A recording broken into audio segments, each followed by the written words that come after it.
सद्गुरुदेव चरण कमलेभ्यो नमः। श्री राधा वल्लभो विजयतेतरा वन्दे बोधमयं नित्यं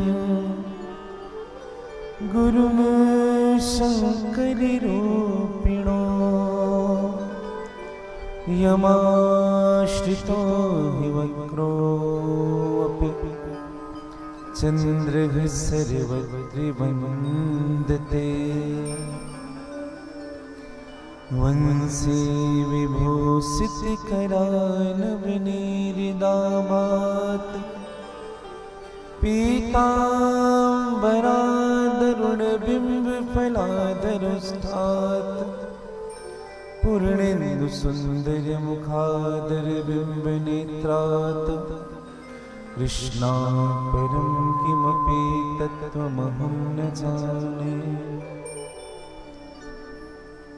यत्र यत्र रघुनाथकीर्तनं तत्र तत्र कृतमस्तु काञ्चनं वाष्पवारि परिपूर्णलोचनं श्रीमारुतिनमत राक्षसान्तकम्। श्रीगुरुचरण सरोज रज निज मन मुकुर सुधार बरनौ रघुवर बिमल जस जो दायक फले चार। सिया राम मैं सब जग जाने करहु प्रणाम जोरी जुग पाने।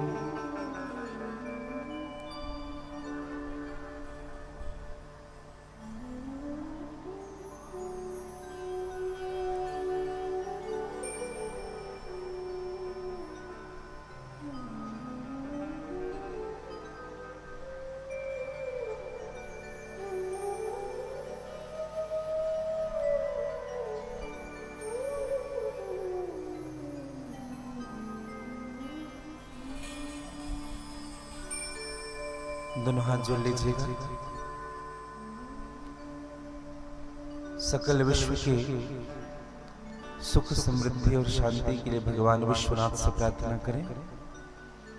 हे से सब सुखी हो कोई न हो दुखारे, सब हो निरोग भगवन धन धान्य के भंडार।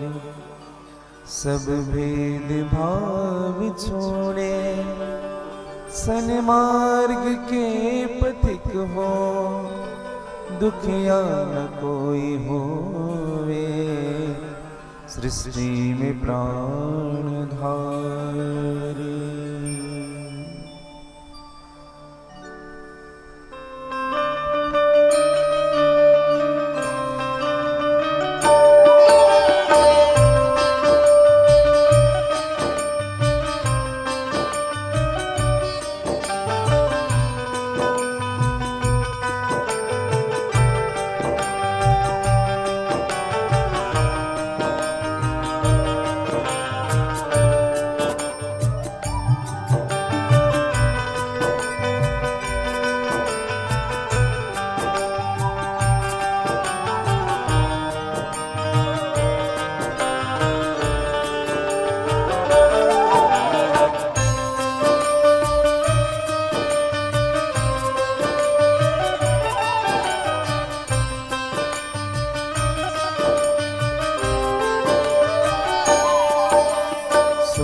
बसे संसार सब दुखिया रहे न को, यह अभिलाषा हम सबकी भगवन पूरी हो।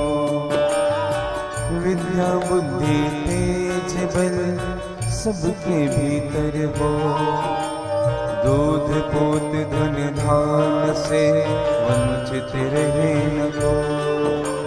श्री शिवाय नमस्तुभ्यं श्री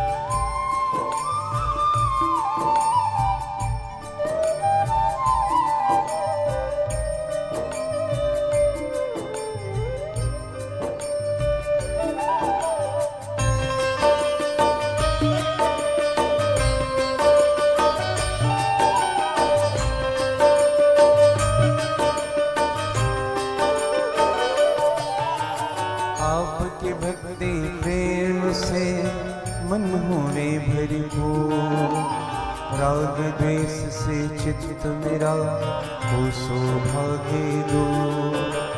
मिले भरोसा आपके हमें सदा जगदीश, आशा तेरे नाम के बनी रहे मम ईश। श्री शिवाय नमस्तुभ्यं, श्री शिवाय नमस्तुभ्यं, श्री शिवाय नमस्तुभ्यं, श्री शिवाय नमस्तुभ्यं।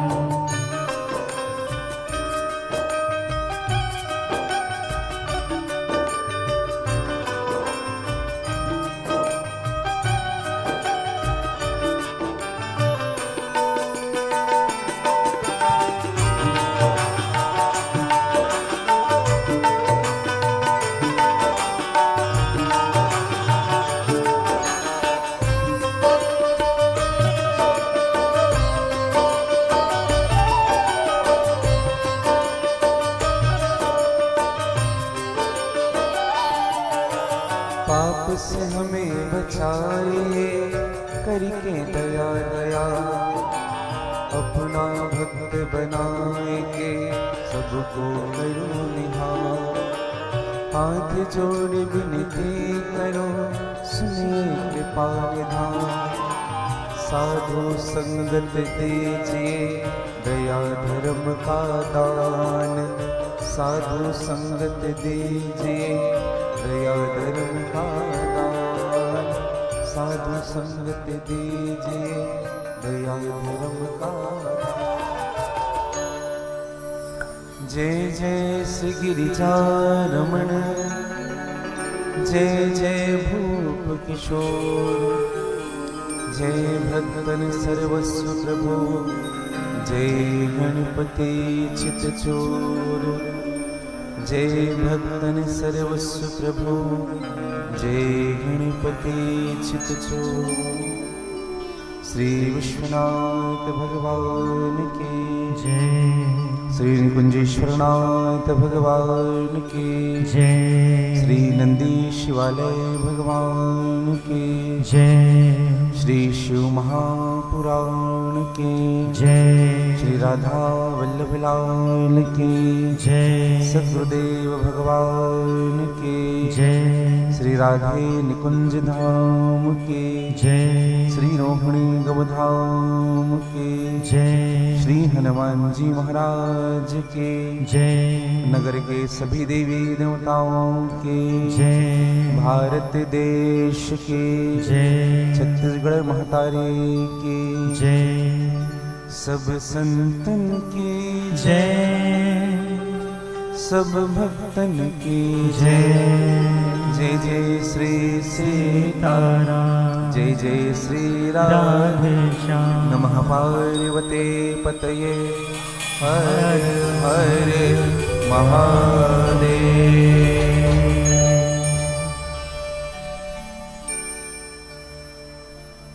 अकारण करुणा वरुणालय, भक्त कल्पवांछा स्वरूप बल प्रदान करने वाले, दैहिक दैविक भौतिक तीर्थापहरण करने वाले, अनंत अजन्मा सर्वव्यापक निर्गुण निराकार जगदाधार, मेरे परम आराध्य श्री राधा वल्लभ सरकार श्री निकुंजेश्वर नाथ जी की असीम कृपा, जिनकी छोह छत्र छाया में श्री शिव महापुराण संपन्न होने जा रहा। भगवान श्री नंदी शिवालय आशुतोष औघड़दानी भगवान शिव की असीम अनुकंपा, श्री हनुमान जी महाराज और परम पूज्य सतगुरुदेव भगवान के सहज कृपा के फलस्वरूप छत्तीसगढ़ के पवित्र भूमि, छत्तीसगढ़ का प्राण स्वरूप राजधानी रायपुर, पंडरी काली नगर, सनातन धर्म की जहां नित्य महक आती है और जिनके कारण सनातन धर्म आज सुरक्षित है, ऐसे पवित्र स्थल विश्व हिंदू परिषद में हो रहे श्री शिव महापुराण के इस पवित्र आयोजन में पधारे हुए आप सभी श्रोताओं का मेरे व्यासपीठ स्वागत करती है।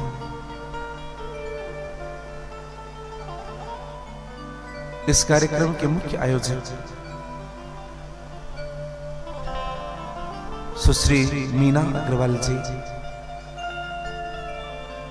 श्रीमती रामभाई वर्मा, श्री अजय कुमार वर्मा जी, श्रीमती गायत्री वर्मा, श्री मनोज कुमार वर्मा जी एवं समस्त आयोजक परिवार, उपस्थित सभी मेरी माताएं, मेरी बहनें, मेरे भाई जन, आसपास क्षेत्र से पधारे हुए भगवान के अनुग्रह विग्रह स्वरूप सभी संत वृंद, कालीनगर स्थानीय सभी मेरी माताएं, कपड़ा भट्टी से पधारे हुए सभी भगवान के भक्त वृंद, नंदी शिवालय महिला समूह की मेरी सभी माताएं, विद्वान आचार्यगण, विद्वान संगीतज्ञगण और निकुंजपत चैनल के माध्यम से जितने भी श्रोता श्री शिव महापुराण में आज सप्तम दिवस की कथा में अपने जीवन का यथार्थ लाभ लेने के लिए आए हुए हैं, आप सबों को मैं व्यासपीठ से साधुवाद ज्ञापित करता हूं और आप सबके हृदय में जो मेरे आशुतोष अवघड़दानी भगवान शिव के चरणों के प्रति प्रेम है, उनको मैं वंदन करता हूं, प्रणाम करता हूं। आइए, आज कथा का सप्तम दिवस, 6 दिन कैसे निकल गया पता ही नहीं चला। ऐसा लगा कि परसों ही कलश यात्रा थी, कल की कथा हुई और आज विश्राम हो गया।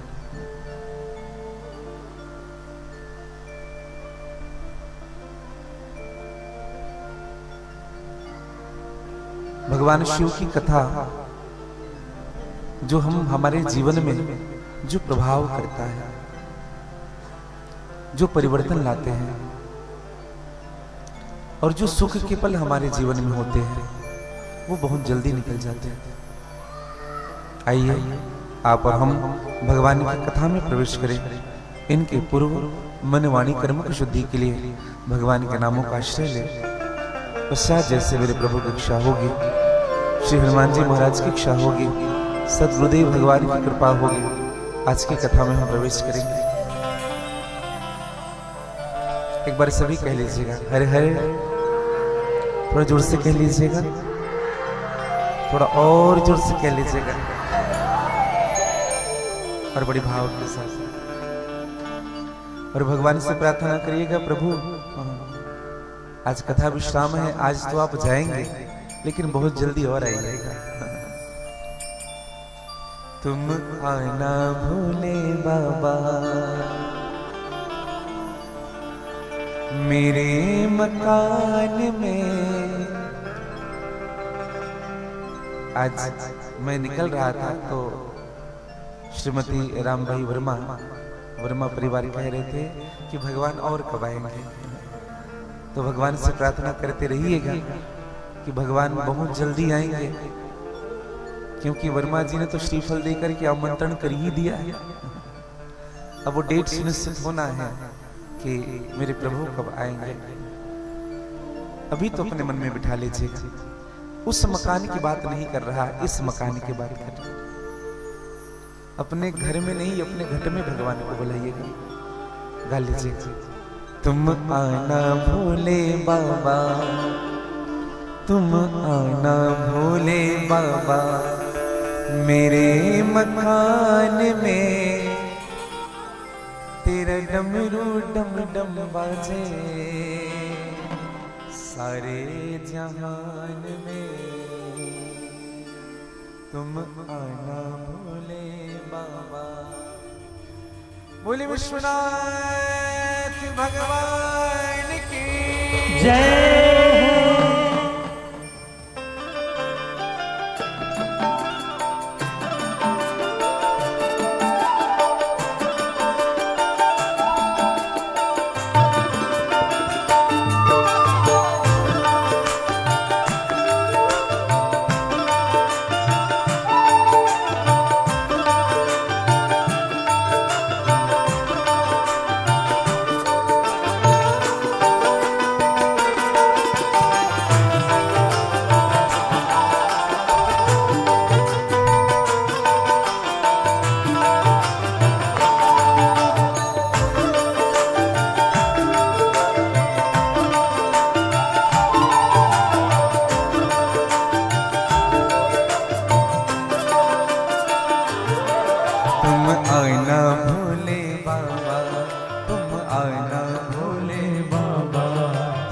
आना भोले बाबा, तुम आना भोले बाबा।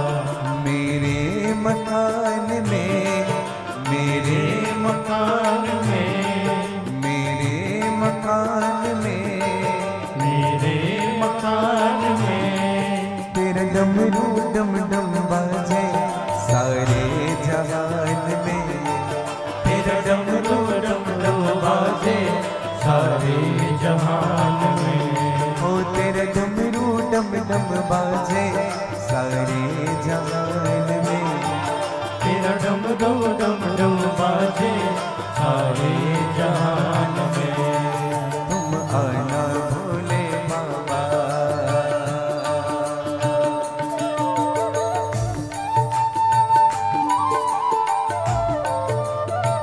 गाली से बड़े भाव से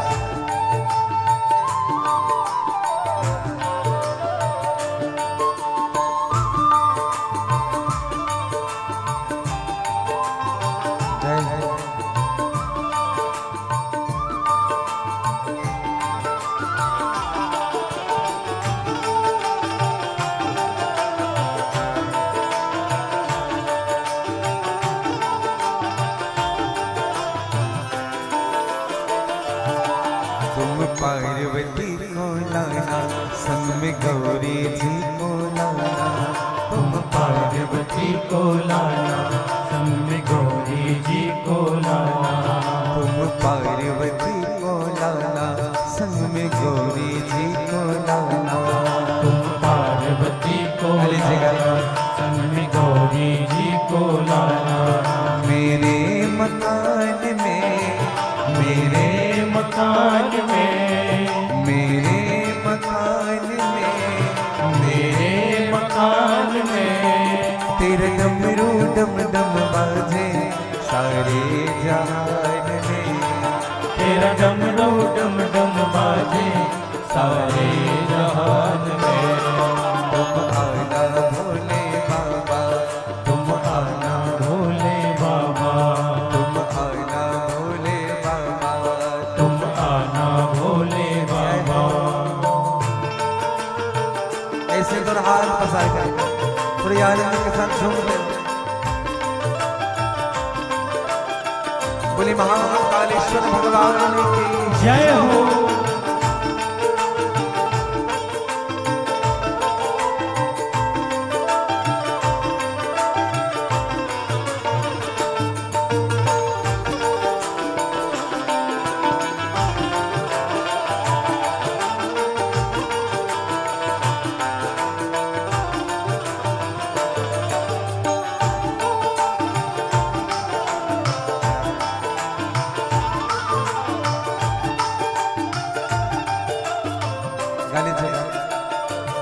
तुम राम जी को लाना, संग में सीता जी को लाना।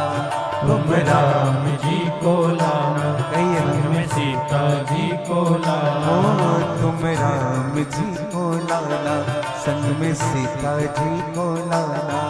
तुम राम जी को लाना, संग में सीता जी को लाना।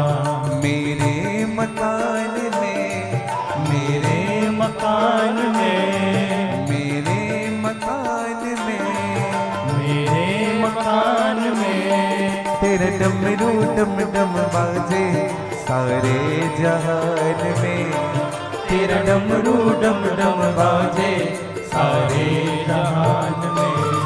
तुम आना भोले बाबा, तुम आना भोले बाबा, तुम आना भोले बाबा। तुम आना गाली भोले से बड़े भाव बाबा। से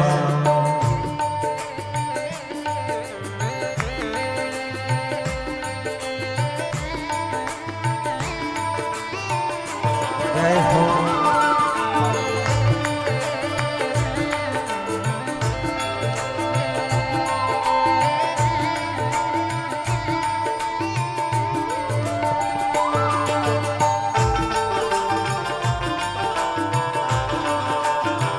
जय हो।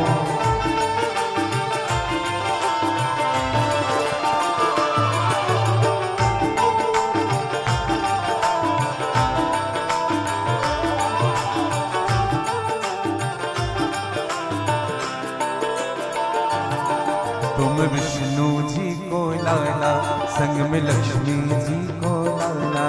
तुम विष्णु जी को लाना, संग में लक्ष्मी जी को लाना। ओ तुम विष्णु जी को लाना, संग में लक्ष्मी जी को लाना। तुम विष्णु जी को लाना, संग में लक्ष्मी जी को लाना।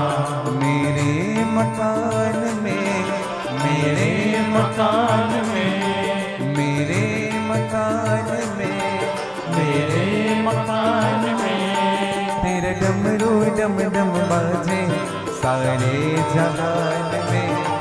तेरा डमरू डम डम बाजे सारे जहान में। तुम आना भोले बाबा, तुम आना भोले बाबा, तुम आना भोले बाबा। तुम आना भोले बाबा। मेरे मकान में, मेरे मकान में तेरा डमरू डम डम बाजे सारे जहान में। तेरा डमरू डम डम बाजे गाली से बड़े भाव से। जहान में। तेरे डमरू डम डम बाजे सारे जहान में। तेरा डमरू डम डम बाजे सारे जहान में। तेरे डमरू डम डम बाजे सारे जहान में। तेरा डमरू डम डम बाजे सारे गाली जगत नहाज सारे के थोड़े आदमी से झूम रहे हैं।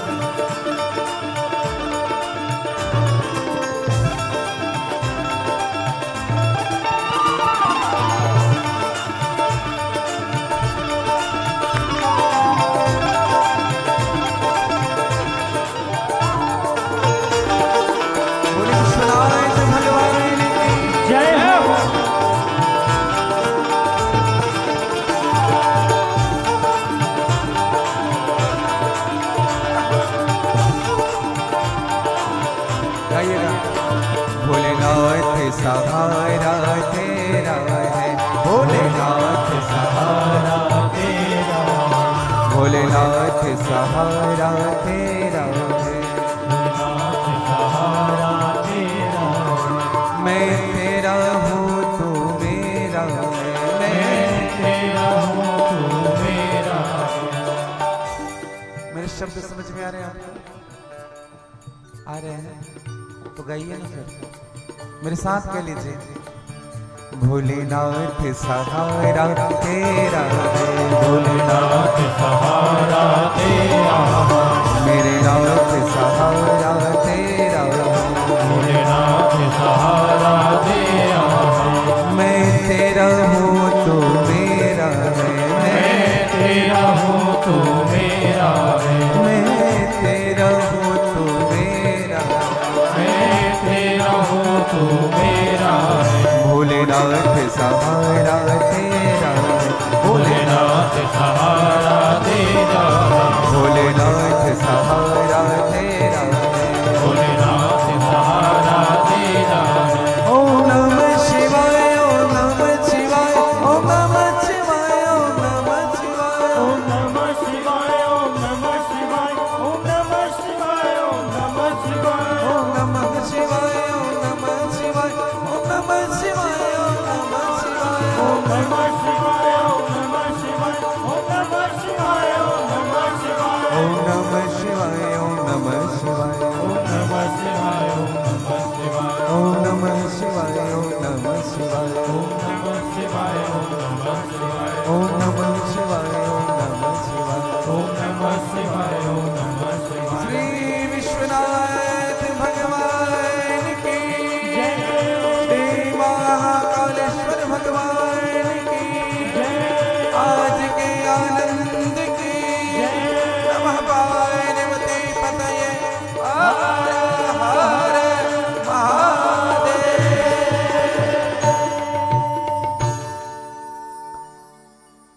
भोलेनाथ सहारा तेरा है, मेरे नाथ सहारा तेरा है। दुनिया से सहारा क्या लेना, एक तेरा सहारा काफी है, किसी और को अब हम क्या देखें। एक तेरा नजारा काफी है, इस धन दौलत का क्या करना, यह महल हवेली क्या करना। जिंदगानी 4 दिनों की है, चरणों में गुजारा काफी है। बोले भक्त और भगवान की जय। भगवान आशुतोष औघड़दानी शिव के चरणों में हम सबका प्रेम निरंतर बढ़ता रहे। यही भक्ति का प्रसाद होता है। नित्य बढ़ने वाला प्रेम ही भक्त के लक्षण होते हैं। प्रेम घटे ना भैया। आज हम जितनी पूजन कर रहे हैं ना, कल उनसे अधिक होनी चाहिए। इसलिए तो अनुदिन बढ़ो अनुग्रह तोरे। और ये बढ़ेगा कैसे? जब तक भगवान का अनुग्रह नहीं होगा। जीते जी तो भगवान को याद करिए। अंतिम क्षण में जीव वही याद करता है जो जीवन भर जिस विषय वस्तु का चिंतन करता है। समझिएगा, राजा दशरथ ने मरने के समय राम कहा, जियत मरत फल दशरथ पावा। जीने का भी फल पाया, मरने का भी फल पाया। कैसे फल पाया? जीने का फल कैसे पाया? जियत राम पितु बदन निहारा, राम विरह कर मरण समारा। जीते जी भगवान का नाम लिया, मरने के समय भी राम राम कहा। विचार करिएगा। एक छोटी सी बात कह के मैं आगे बढ़ूंगा। एक बहेली आता, उनको तोता पकड़ने की खूब आदत थी। एक बात से स्पष्ट मैं आप सबसे करूं, इधर इधर ध्यान दीजिए आप।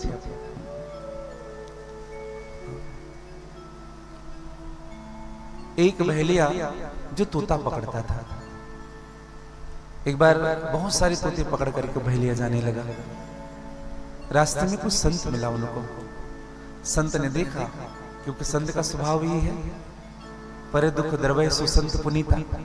जो दूसरों से दुख से दुखी हो जाए वही तो संत होता है। तो संत ने कहा, भैया एक काम करो, इस तोते को ले जाकर के क्या करोगे? कहा, हमारे जिनको बेचेंगे। अच्छा, या इनको काट करके खाएंगे। कहा, इसके बदले क्या चाहिए तुम्हें? इसके बदले तो धन ही चाहिए। महात्मा ने कहा, एक काम करो, सब कुछ छोड़ दो, मैं इनके बदले आपको कुछ धन दे रहा हूं। तो कहा, महाराज सबको तो नहीं छोड़ सकते। तो महात्मा ने कहा, एक काम करो, 10 को छोड़ दो। 20-30 रहे होंगे, जिनमें 10 को छोड़ दिया। अब महात्मा उस तोते को अपने घर ला लिया। घर लेकर के आकर के उस तोते को सीख दी। क्या सिखाया? तोता होता ना, रट्टू तोता, जो कहोगे वो सीखता है। 4 बातें सिखाई। क्या सिखाया? बहेलिया आएगा, जाल बिछाएगा, दाना डालेगा, हम नहीं फंसेंगे। ये 4 शब्द सुनाया।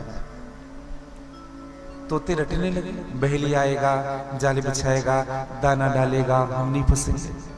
अब एक तोते को सिखाया तो उनके साथ सब सीख गए। अच्छा, तोते का स्वभाव ही होता है चुटर चुटर बोलते रहना। अब देखेंगे घर में तोता रखेंगे ना तो आपके नाम से पुकारेंगे आपको। तोता सीख गया और 10 को सिखा दिया। और 10 के 10 पूरे जंगल में घूमने लगे और यही कहते थे, बहेलिया आएगा, जाल बिछाएगा, दाना डालेगा, हम नहीं फंसेंगे। बहेलिया आएगा, जाल बिछाएगा, दाना डालेगा, हम नहीं फंसेंगे।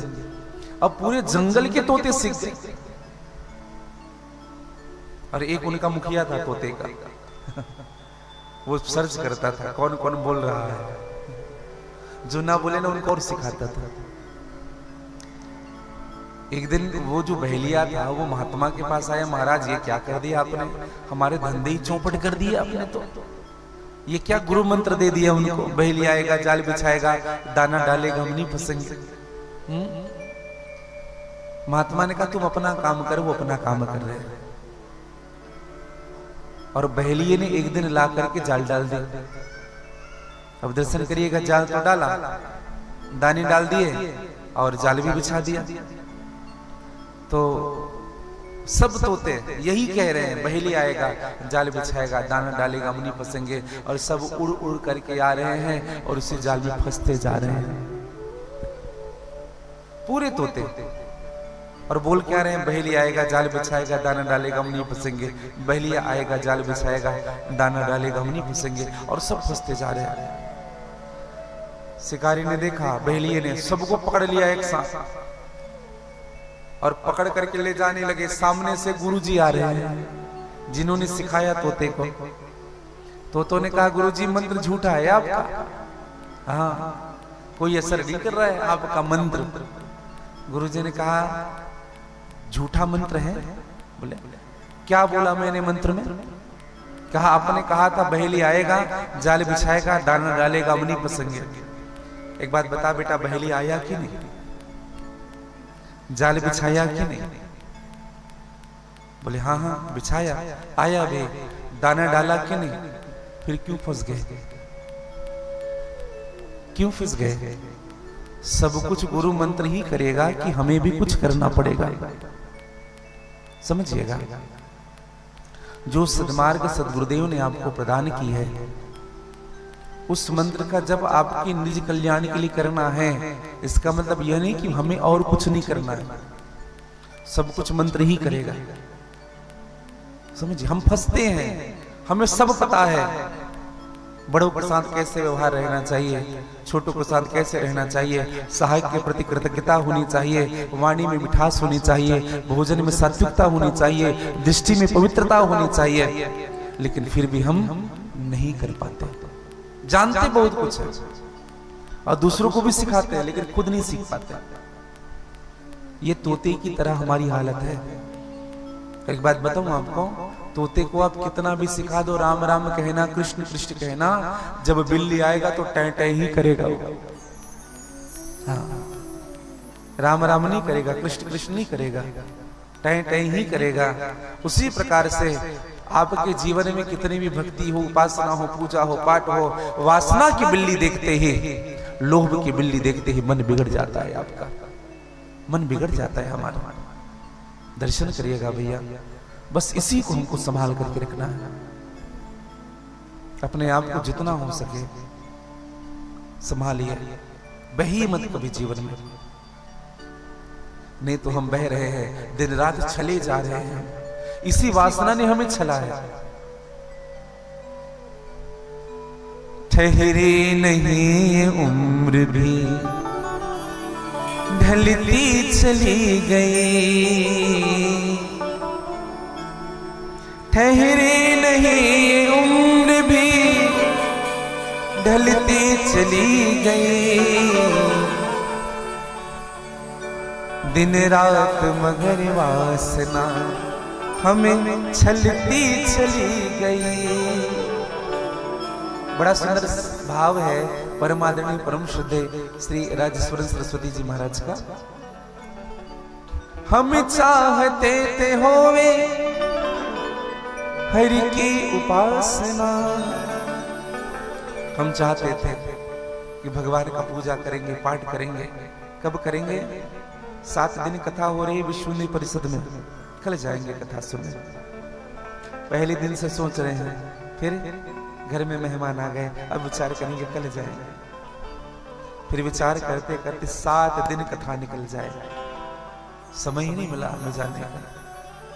समय मिला भी तो परिवार में घूमते रहे, समय मिला तो किसी के साथ बैठ करके बिता दे, समय मिला तो ठेले में बैठ करके बिता दिए, सो करके बिता दिए, कहीं घूमने चले गए।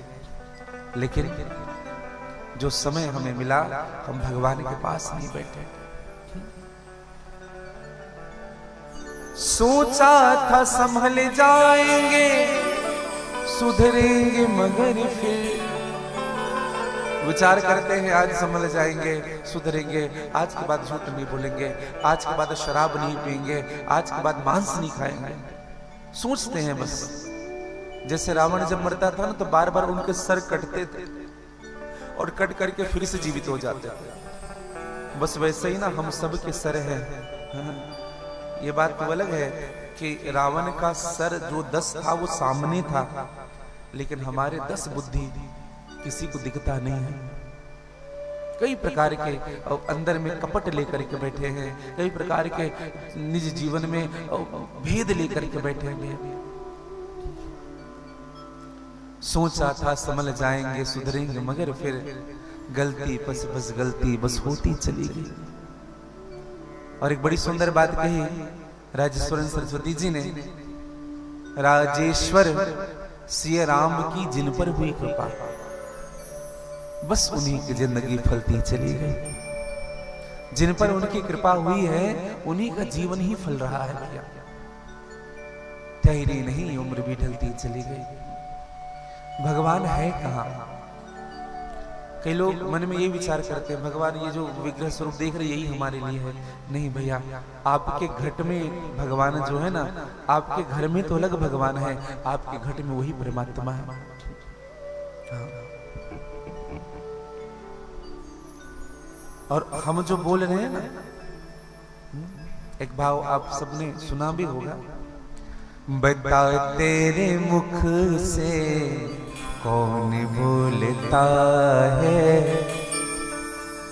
ध्यान से सुनिएगा, बहुत बहुत अच्छे शब्द हैं इनके।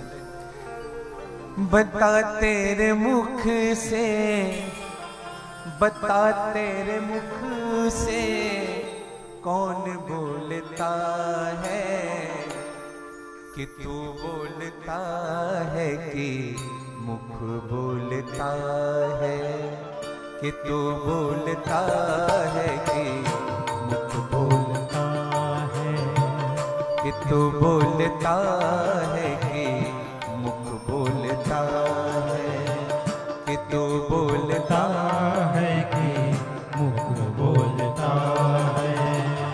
बता तेरे मुख से कौन बोलता है, बता तेरे मुख से कौन बोलता है, बता तेरे मुख से, बता तेरे मुख से, बता तेरे मुख से, बता तेरे मुख से कौन बोलता है, तू बोलता है कि मुख बोलता, तू बोलता है कि मुख बोलता है।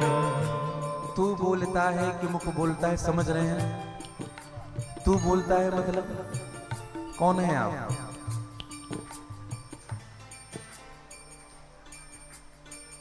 एक बार श्री रामकृष्ण परमहंस जी से एक व्यक्ति मिले और उनसे मिलकर के पूछा, कहा कि महाराज बताइए, हमने सुना है कि आपको मां काली दर्शन देती है, भद्रकाली।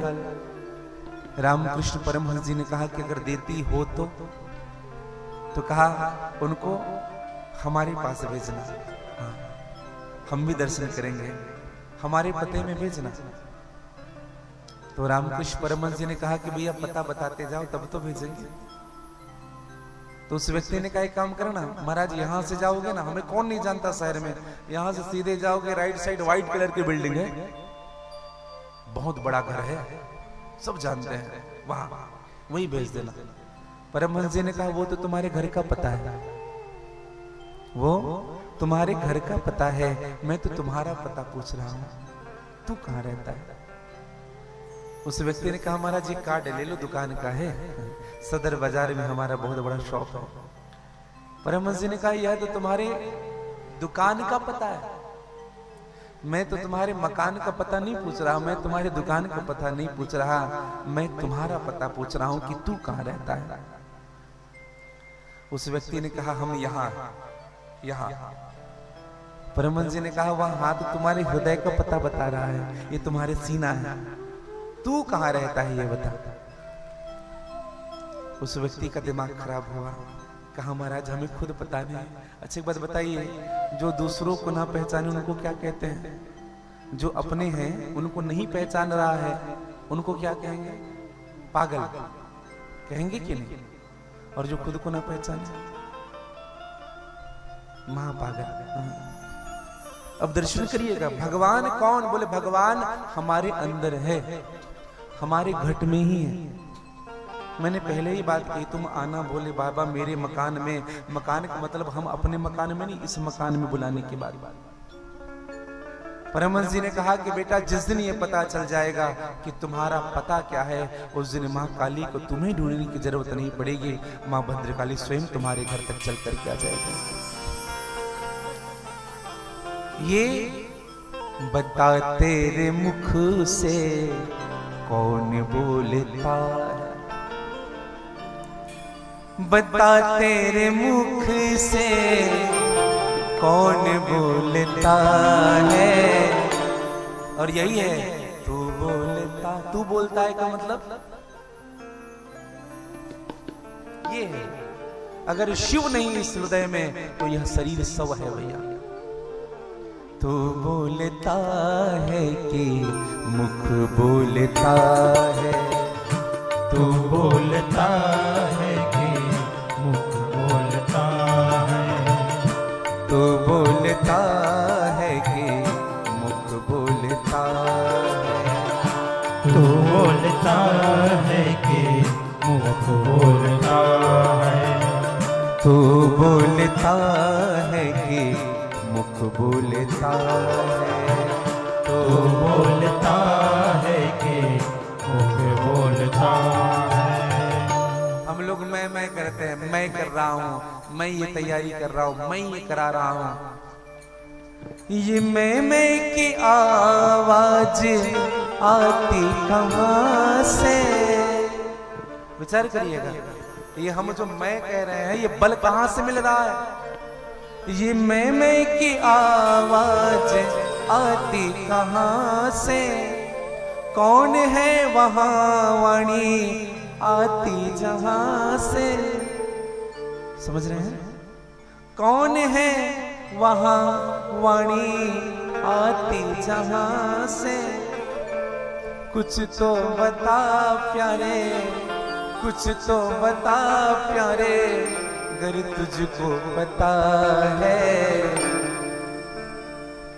तू बोलता है कि तू खोलता है कि मुख खोलता।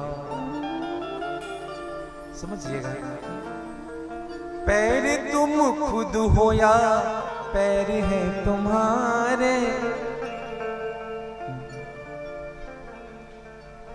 कुछ लोग सोच रहे होंगे ये क्या हो गया महाराज जी को आज, इधर उधर की उल्टी सीधी बातें कर रहे हैं। समझिएगा, ये समझ में आ जाए ना भैया तो आपके आनंद को कोई छीन नहीं सकता है।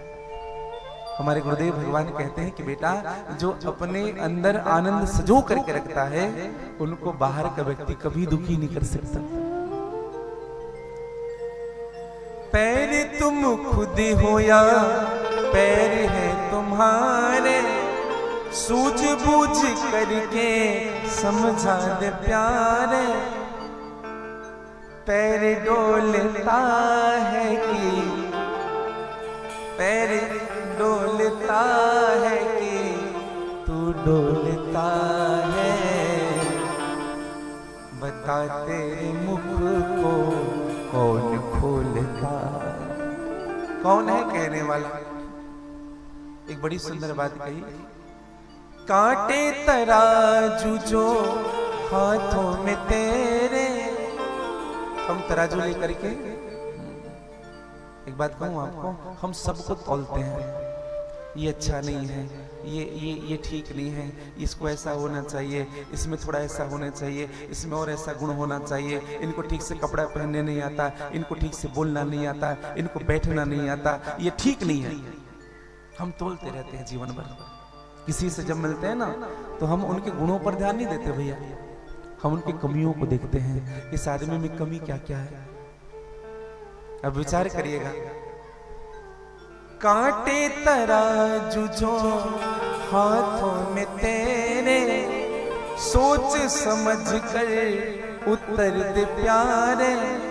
और दर्शन करिएगा, हाथ तौलता है कि तू तौलता है, बता तेरे मुख से कौन भूलता।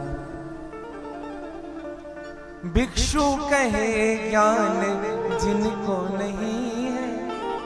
आज सुबह से मैं परमादरणीय श्री भिक्षु जी का भजन सुन रहा था, बड़ा आनंद आ रहा था आज मुझे। ये भजन मुझे ठहरा करके रख दिया। आज सुबह से ना यही मन में गूंज रहा था, ये चिंतन हो रहा था कि प्रभु सब आप करने वाले, सब आप करते हो, बड़ाई का पात्र किसी और को बना देते हो। बड़ी सुंदर बात कही भिक्षु जी ने, भिक्षु कहे ज्ञान जिनको नहीं है, 84 चक्कर में पड़ता वही है, जन्मे मरे क्या, जन्मे मरे क्या, ये किसकी खता है, मुख बोलता है कि तू बोलता, मुख बोलता है कि। इसलिए मैं तो बात सदैव कहता हूं, प्रभु आप हैं तब हमारा अस्तित्व है, आप नहीं तो, अगर इस हृदय में शिव नहीं भैया तो ये जीवन शव के समान है। इसलिए भगवान से कहिएगा। और मैं एक बात कहूं आपको, आप एक भजन जरूर प्रतिदिन करिए भगवान के सामने। इनसे ना भगवान के प्रति विश्वास बहुत जगेगा और समर्पण का भाव हो। जहां ले चलोगे वही मैं चलूं। मैं नहीं चल सकता प्रभु, हाँ, मैं तो यहां से वहां नहीं जा सकता अगर आपकी कृपा ना हो। जहां ना थे दो बेटा थोड़ा सा,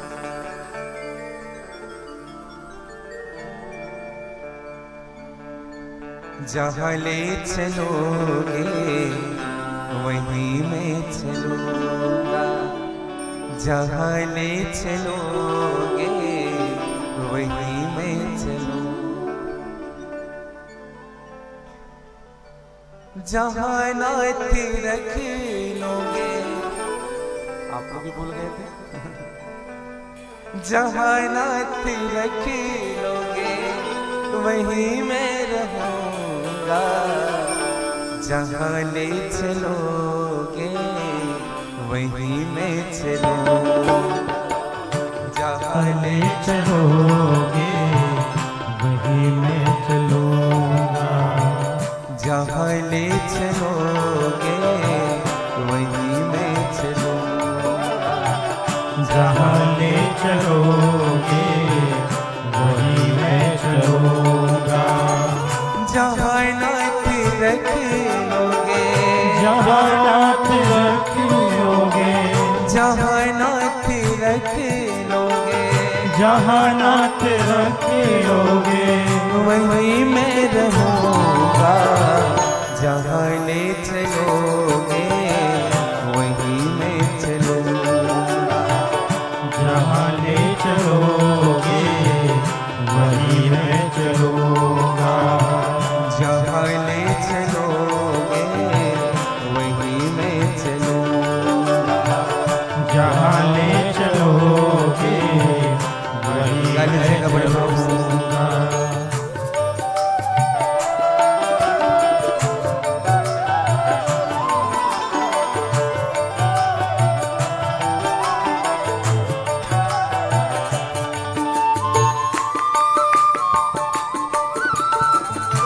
गाली से बड़े भाव के साथ।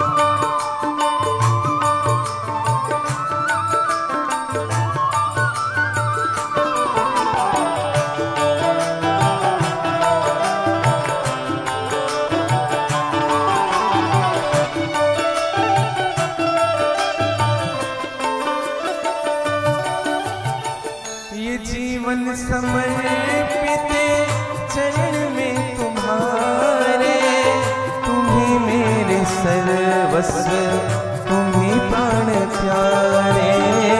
ये जीवन समर्पित चरण में तुम्हारे, तुम्हीं मेरे सर्वस्व तुम्हीं प्राण प्यारे।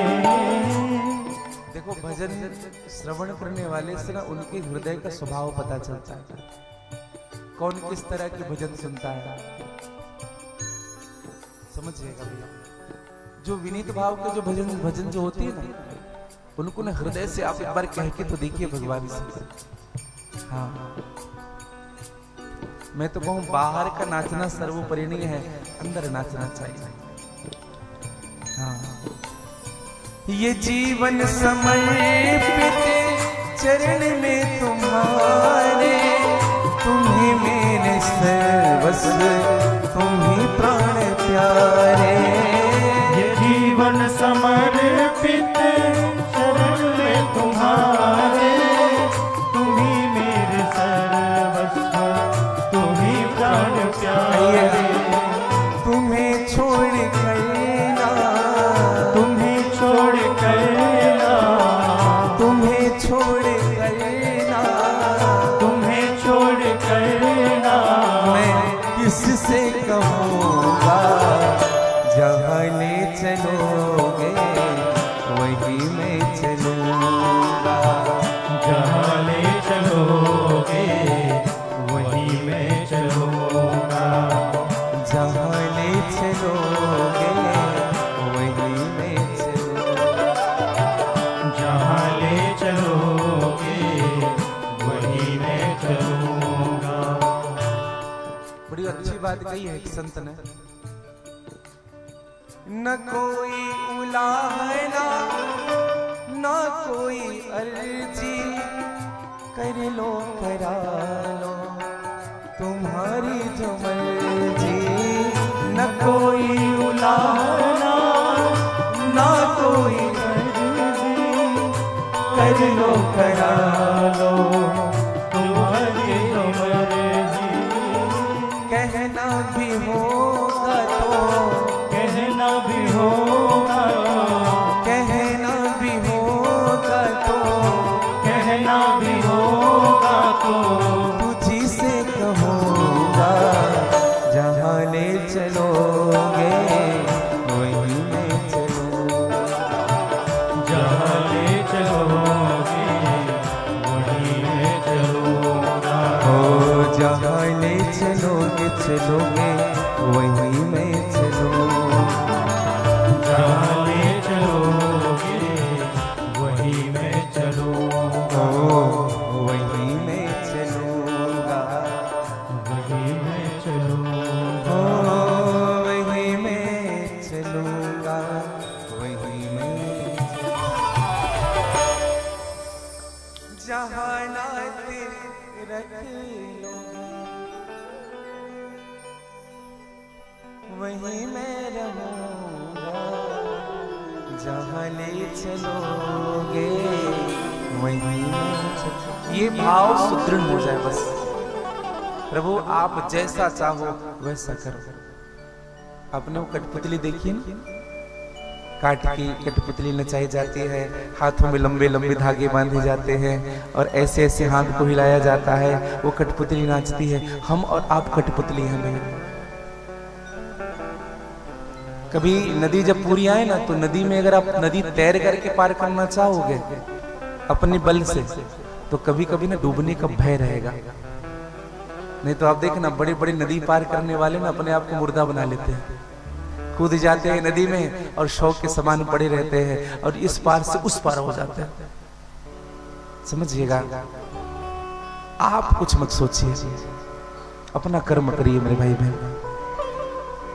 चाहे सुख दे या दुख, चाहे खुशी दे या गम, मालिक जैसा भी रखेगा वैसा सह लेंगे हम। चाहे खुशी भरा संसार, चाहे आंसुओं का हार, तू जैसे तू जो भी चाहे जो भी दे दे ओ मेरे करतार। तेरे फूलों से भी प्यार, तेरे कांटों से भी प्यार। समझिएगा, खुशी में ना भगवान को हम याद नहीं करते हैं, केवल दुख में याद करते हैं। ये सबसे बड़ी कमी है हमारे जीवन की। कुछ प्राप्त हो जाए ना, तुरंत भगवान को धन्यवाद दो, प्रभु बड़ी कृपा हो गई। श्री सूत जी महाराज कहने लगे, ऋषियों, भगवान के ज्योतिर्लिंगों की कथा था। कल आपने हमने सोमनाथ की कथा सुनी। आज मैं निरूपण की कथा में 12 ज्योतिर्लिंग का निवेदन आप सबसे निवेदन करते चलूंगा। भगवान के प्रथम ज्योतिर्लिंग सोमनाथ, दूसरे ज्योतिर्लिंग मल्लिकार्जुन, सौराष्ट्र सोमनाथम था श्रीशैले मल्लिकार्जुनम, तीसरा उज्जैन्या महाकाल ओमकार ममलेश्वर। तीसरा ज्योतिर्लिंग है भगवान का महाकाल। ये महाकाल ज्योतिर्लिंग की उत्पत्ति कैसे हुई, निवेदन करूं आप सबसे। ये महाकाल भगवान का प्राकट्य हुआ शिव महापुराण की विश्वेश्वर संहिता के 16वें अध्याय में आपको उनकी चर्चा मिलेगी। महाकाल अवंती नगरी में, अवंती नगरी को उज्जैन कहते हैं, अवंती नगरी में एक वेदप्रिय नाम का ब्राह्मण हुआ करता था। उस ब्राह्मण के 4 पुत्र थे, देवप्रिय, प्रियमेघा, संस्कृत और सुवृत। ब्राह्मण नित्य यज्ञ करता था, नित्य पूजन करता था, नित्य दान भी करता था। देखिए निवेदन करूं, ब्राह्मणों के 6 कर्म बताए गए हैं शास्त्रों में। 6 कर्म कौन कौन से हैं? अध्यायनम, अध्यापनम, याजनम, याज्ञम तथा। सबसे पहला पढ़ना और दूसरा पढ़ाना। ब्राह्मणों को चाहिए कि स्वयं शिक्षा अर्जित करें और दूसरों को शिक्षा दे। पढ़ना, पढ़ाना, ये 2 कार्य हुए। 2 कार्य और क्या हुए? यज्ञ करना भी और यज्ञ कराना भी। केवल जीवन पर्यंत हम यज्ञ कराते ही ना रहे, कभी अपने जीवन के कल्याण के लिए भी यज्ञ करना चाहिए। हाँ। और 2 और कार्य हैं भैया, दान लेना भी और दान देना भी। केवल दान ही नहीं लेते रहना चाहिए। सुदामा ब्राह्मण ये सब काम करते थे। हाँ। और ब्राह्मण भी 8 प्रकार के होते हैं। 8 प्रकार के ब्राह्मणों की चर्चा है। सबसे पहला होता है सदाचारी ब्राह्मण।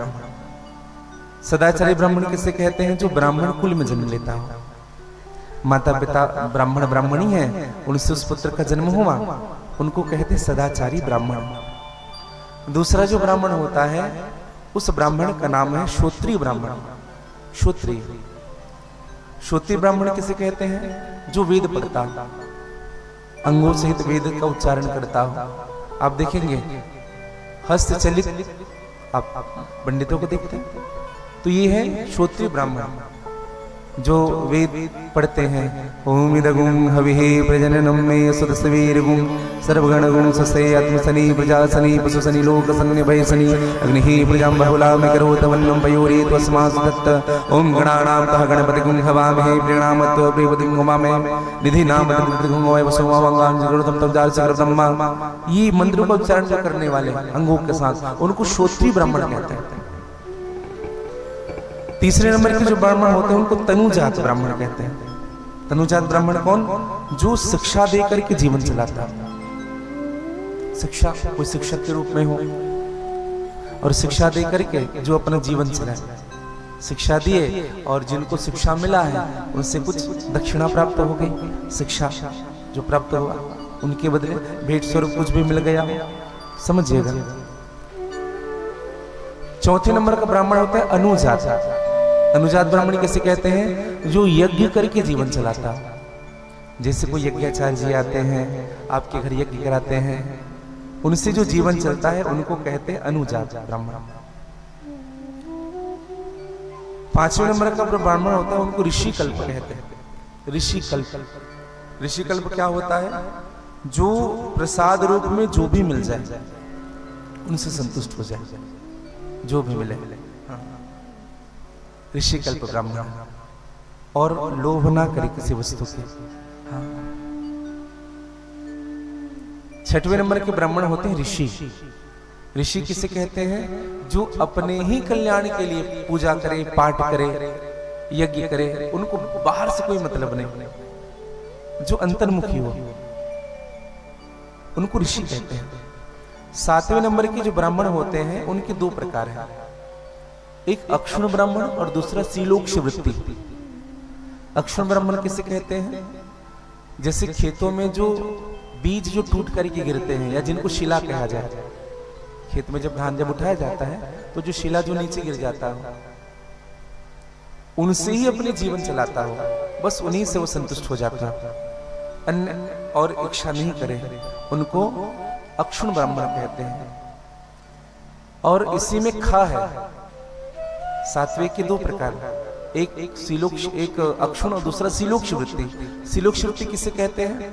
कोई वो ब्राह्मण नगर में ही प्रवेश नहीं करता है। जैसे जैन मुनियों में ये परंपरा आपने देखी होगी, जैन मुनि जो होते हैं ना, रास्ते में चलते रहते हैं, चलते चलते चलते चलते जो भी मिल जाए उनको प्रसाद रूप में स्वीकार करके उनसे ही संतुष्ट हो जाते हैं।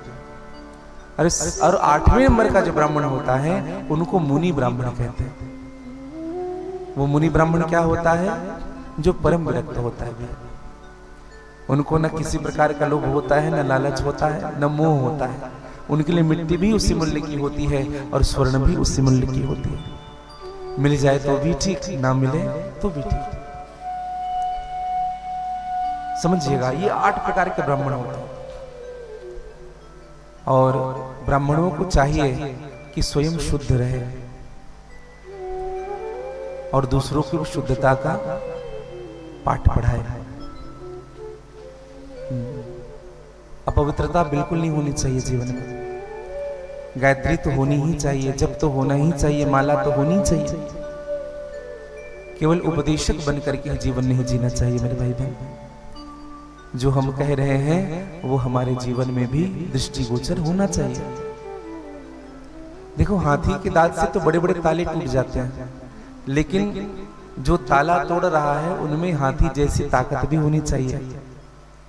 हाँ, लोग होते हैं ना, बड़े बड़े हाथियों के दांत से बड़े बड़े दरवाजे टूटते हैं, लेकिन उस दरवाजे को तोड़ने के आप और हम नहीं तोड़ सकते। उसमें हाथी जैसी ताकत होगी तब वो दरवाजा टूटेगा। उसी प्रकार से हमारी वाणी ही सब कुछ नहीं है, हमारे निज जीवन चरित्र में भी भाव होगा, तभी सामने वाले के निज जीवन पर प्रभाव पड़ता है। दर्शन करिएगा, केवल स्वरूप बना लेने से नहीं होता। कबीरदास जी ने बड़ी सुंदर बात गाई है, कोई सफा न देखा दिल का, कोई सफा न देखा दिल का, बिल्ली देखी बगुला देखा, सांप जो देखा बिल का। बिल्ली कितनी सुंदर दिखती है? लेकिन जब चूहे पर झपटा मारती है ना, तब उनकी असलियत पता चलती है। सांप कितना सुंदर दिखता है, लेकिन जब फुफकार मारे। बगुला देखा है आप लोगों ने? बगुला किस किस ने देखा? सबने बगुला देखा है। कैसे होता है? कैसे? सफेद रंग का। आप देखेंगे बगुला कैसे रहता है, बताएं? जो सरोवर होता है ना, तालाब या सरोवर, उनके किनारे ज्यादा रहता है। हाँ, और वो बगुला आंख बंद करके बैठे रहता है। जितने मछली रहते ना, ये सोचते ये महात्मा है। कभी कभी तो बगुला एक पैर में खड़ा होकर के ऐसे आंख बंद कर लेता है। मछली सोचते हैं महात्मा आए हैं, चलो जल करके मिलो, प्रणाम करो।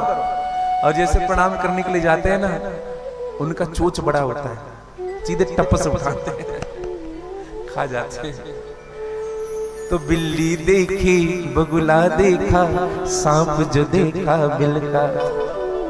अरे ऊपर ऊपर अच्छा लागे, अंदर काले दिल का। कोई सफा न देखा दिल का, कोई सफा न देखा।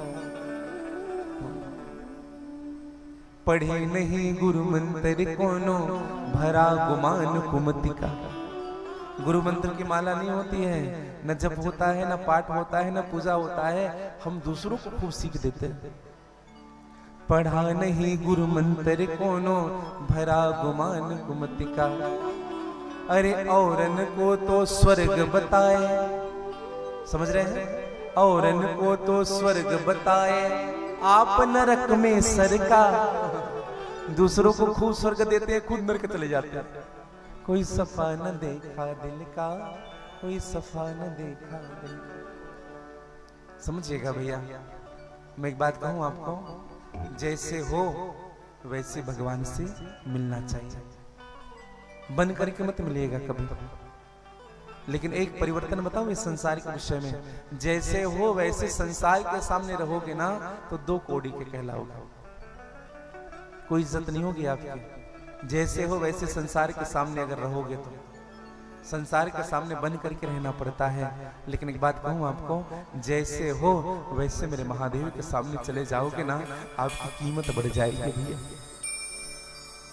हाँ, जैसे हो वैसे अगर उनके सामने चले जाए आपकी कीमत बढ़ जाएगी। मैं तो कहता हूं जिस स्वभाव आपके जीवन का है, हर व्यक्ति के 2 स्वभाव होते हैं, एक 4 के सामने जो व्यवहार करता है वो, और एक अकेले कमरे में जो व्यवहार करता है वो। अगर आपका देखो सहज स्वभाव क्या है बताएं आपको, सहज स्वभाव भगवान शिव जी का यह है कि भगवान शिव जी अकेले रह करके आंख बंद करके भगवान का नाम लेते रहते हैं। शंभु सहज समृत भगवान, भगवान आंख बंद करके नाम लेते रहते हैं, ये उनका सहज स्वभाव है। और हमारा सहज स्वभाव क्या है भैया, बड़ा बगुला बन करके भगत बन करके रहते हैं सबके सामने। लेकिन आज एक वैष्णव जी आए हुए थे, श्री नरेंद्र दास जी महाराज, निम्बार्क संप्रदाय से महाराज जी का आगमन हुआ था।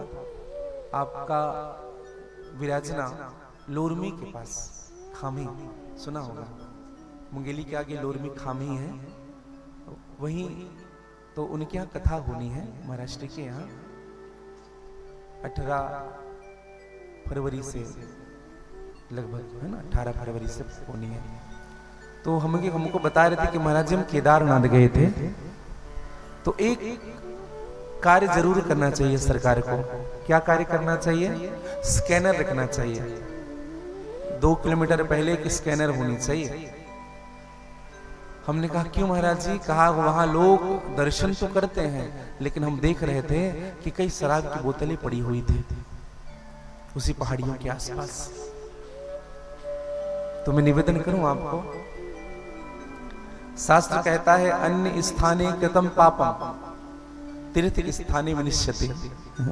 अन्य स्थानों में पाप करोगे ना तो तीर्थों में जाकर के पाप धुल जाएगा, लेकिन तीर्थों में अगर जाकर के पाप करोगे तो पाप कहीं धुलने वाला नहीं है, समझिएगा। अन्य स्थान में हम अधर्म कर रहे हैं और उस अधर्म को, पाप को धोने के लिए तीर्थ जा रहे हैं, धाम कर रहे हैं, भगवान के पास जा रहे हैं, कथा में आ रहे हैं। अन्य स्थानों में जब हम पाप करते हैं तो यहाँ करके उनकी प्रायश्चित होती है, लेकिन अगर हम यही पाप करने लग जाए, यही अधर्म करने लग जाए, तीर्थों में अधर्म करने लग जाए, तो फिर उनका कहीं क्षमा नहीं है। हाँ। और ये जो पाप होता है ना, पाप ये एक ताप की तरह है। ताप एकदम सरल उदाहरण से मैं आप सबको निवेदन करूं, चूल्हे में आपने आग जलाया है, ठीक है, उसमें आपने एक पात्र रख दिया, वो पानी गर्म होगा कि नहीं, जल डाले हो गर्म हो जाएगा। यही ताप ही पाप है, समझिएगा, यही पाप है। हम क्या करते हैं, कुछ बर्फ के गोले डालते हैं उस पात्र के अंदर, कुछ देर ठंडा हो जाता है, फिर से वो गर्म हो जाता है। मतलब ये बर्फ के गोले क्या है बताएं, यही हमारे पुण्य है। कुछ क्षण के लिए हम पुण्य करते हैं, हाँ हमने पाप किया, अधर्म किया, आप क्या करेंगे, दान करेंगे, हाँ बिहारी जी के मंदिर में चढ़ा देंगे इतना पैसा, कहीं कथा हो रही है वहां भंडारा करा देंगे, समझिएगा इस बात को। तो हम पुण्य के बर्फ के गोले डाल रहे हैं, तो फिर से वो ठंडा हो रहा है, भले लग रहा है कि वो ठंडा हो गया, लेकिन आग तो नीचे से जल रहा है, फिर से वो गर्म हो जाएगा। अब विचार करिएगा, उस जल को ठंडा करने का परमानेंट सॉल्यूशन क्या है, क्या है? हाँ, उस आग की लकड़ी को खींच दो बाहर, आग जलेगा ही नहीं तो पानी गर्म होगा ही नहीं, समझिएगा। आप, हम और आप, देखो हम आप, जब आप और हम, हमारी जब बात होती है ना, तो हम जब आपकी बात जब करते तो ये मत सोचिएगा हम उनमें अलग है, आप में ही हम हैं। हाँ, हम आपको नहीं सुनाते, हम अपने आप खुद को कथा सुनाते हैं। हाँ, तो जब ये पुण्य अर्जित करते हैं फिर पाप करते हैं, इससे अच्छा है भैया आप पाप करना ही बंद कर दीजिए, पुण्य करने की जरूरत ही नहीं पड़ेगी, वो खुद ब खुद आपके जीवन में संचित हो जाएगा। समझिएगा। तो मैं निवेदन आप सबसे कर रहा था कि वेद प्रिय नाम का जो ब्राह्मण है, उसी उज्जैन के समीप एक रत्नपुर पर्वत था। रत्न नामक उस नगर में और रत्नपुर उस पर्वत में एक दूषण नाम का असुर रहता था। वह दूषण नाम का असुर अत्यंत दुराचारी, अत्यंत पापाचारी, उस नगर के जितने भी लोग थे उन सबको खूब कष्ट देता था। हाँ, ये धर्मी थे। देखो आतंकवादी और कहीं नहीं है भैया, हमारे आसपास ही लोग मिलेंगे, ये धर्मी ही है भैया। क्योंकि आज बड़ी विषम परिस्थिति चल रही है। पद प्रतिष्ठा प्राप्त कर देने के बाद लोग अधर्म करना प्रारंभ कर रहे हैं। अपने बड़े पद का उपयोग, अपने बड़े स्थान का उपयोग लोग अधर्म करने में कर रहे हैं। ऋतंभरा जी का एक सुंदर सा भाव, ऋतंभरा जी कहती है कि कातिलों की मुक्ति का विधान हो गया यहाँ। सब मिले हुए हैं। कातिलों की मुक्ति का विधान हो गया यहाँ, आज हर देशद्रोही भी महान हो गया यहाँ। कल लिए फिरा हुआ था जो बम बनाती टोलियां, जो उजाड़ता रहा है मेहंदी मांग रोलियां, जो सदा वतन की लाज उघारता रहा, भारतीय का मानचित्र फाड़ता रहा, जो नकारता रहा है देश के विधान को, थूकने की चीज मानता था संविधान को, उसके सर पे धर के ताज हो रही है आरती, रो रहा है देश प्रेम, रो रही है भारती। जो हमारी रोती मातृभूमि को सुकून दे और ऐसे देशद्रोहियों को गोलियों से भून दे, ऐसे सरफरोश का प्रकाश चाहिए इस देश के लिए। पटेल और सुभाष चाहिए इस देश के लिए, पटेल और सुभाष जैसा नेता चाहिए। ऐसा नहीं कि अपनी रोटी सेकने के लिए अपनी राजनीति कर रहे हैं, हमें कोई गलत ना कहे, हमें कोई बुरा ना कहे। नहीं भैया, जो बात बुरी लगती है ना, बात बोल देनी चाहिए। समझिएगा। अगर कोई आपका अपना भी है, अगर गलत कर रहा है, आप तुरंत उनको मना करिए, टोकिए, रोकिए। अगर वो आपका अपना होगा ना तो जुड़ा रहेगा, नहीं होगा तो दूर चला जाएगा। और मैं तो कहूँ गलत लोगों की संगति भी ठीक नहीं होती। अकेले रहना पसंद करिए मेरे भाई बहन, लेकिन गलत व्यक्ति के साथ मत रहिए। चाहे वह व्यक्ति कितना भी बड़े पद में क्यों ना हो, कितना भी धनवान क्यों ना हो, दूरी बनाइए ऐसे लोगों से, क्योंकि संगत से ही गुण आता है और संगत से ही गुण चला जाता है। जीवन में ना ऐसे का संगत करिए जो आपको शांति प्रदान करता हो। निवेदन करो। देवराज नाम का देव प्रिय नाम के ब्राह्मण ने देखा, कहा कि पूरे नगर में आतंक मचा हुआ है। जहां जहां भगवान शिव की चर्चा होती थी वहां वह राक्षस जा करके जो कथा कहते थे ना, उनके गले काट देते थे। जितने कथे सुनने वाले होते थे उन सबको घोर से घोर दंड दिया जाता था। और दर्शन करिएगा भैया, आज यही दशा है। अधर्म के प्रति रुचि बहुत बढ़ रही है। धर्म, लेकिन हम तो कहें बड़ा सुंदर भाव। अभी के समय में हम जो रह रहे हैं ना, अभी लोग खूब धार्मिक हो रहे हैं। एक जगह कथा हो रही थी, हम आपको स्थान नहीं बताएंगे। जब कथा हुई तो लगभग 500 लोग रहे होंगे। कथा जब हुई तो 500 लोग थे, और रात में जब डीजे बजा और कुछ कार्यक्रम हुआ, 5000 लोग थे। हमने कहा 10%, 10% अधिक भक्ति और कुछ नहीं, आनंद आ रहा है, मजा आ रहा है सबको। अच्छा, और ऑब्जेक्शन करने वाले हम आपको बताएं, जो बात बुरा लगता है हम बोलते हैं। जब कथा चलती थी, लाउड स्पीकर का जब आवाज जाता था ना, भैया ऑब्जेक्शन, आवाज आ रहा है, पढ़ाई चल रही है, कम करिए, इधर आवाज ज्यादा आ रहा है। और रात भर नाच गान हुआ, कोई एक व्यक्ति नहीं आया बंद कराने के लिए। ये हमारी आस्तिकता है। हम किस दृष्टि से देखते हैं इन सब चीजों को। दूसरे दिन हमने कहा साहू जी से, साहू जी बहुत बढ़िया है, आपका गांव आपका नगर बढ़िया है, आस्था किनके प्रति है उनकी हम समझते हैं। तो निवेदन करूं मेरे भाई बहन, हम ना सरल संत का मोल ना आके कुटले के दरवाजे जाके देख लिया संसार हमने देख लिया। हाँ, लोग इसीलिए आए हैं। हमने कई स्थानों में देखा है, कई स्थानों में ना कई पंडित जन ऐसे करते हैं, पहले बड़ी बड़ी झांकियां निकालते हैं। वो तो झांकी हम सबके कहने से प्रारंभ किए, पहले तो बिल्कुल नहीं रखते थे, केवल कथा मूल था। तो पहले जब झांकियां निकलती थी सब आनंद लेते थे, तो बड़ी भीड़ इकट्ठा, फिर कथा प्रारंभ होता था। समझिएगा भैया, कथा हमारे जीवन का सार होता है, और भगवान की कथा श्रवण करने से ना हमारा चित्त शुद्ध होता है। कथा से प्रेम करने का स्वभाव हो। मुझे इस बात की प्रसन्नता है कि आप लोग कथा के प्रेमी हैं। भगवान महाकाल की उस नगरी में, उज्जैन में खूब अत्याचार हुआ, खूब उत्पात हुआ। एक दिन उस वेद प्रिय नाम के ब्राह्मण के चारों पुत्रों ने निर्णय लिया कि हम भगवान शिव की उपासना करके भगवान शिव को प्रकट करेंगे, और मेरे महादेव ही इस दूषण नाम के दैत्य को समाप्त करेगा। और चारों भाई वेद प्रिय, देव प्रिय, प्रिय मेघा, संस्कृत और सुवृत्तित, ये चारों के चारों भगवान की पार्थिव शिवलिंग बना करके अर्चन करने लगे। ओम नमः शिवाय।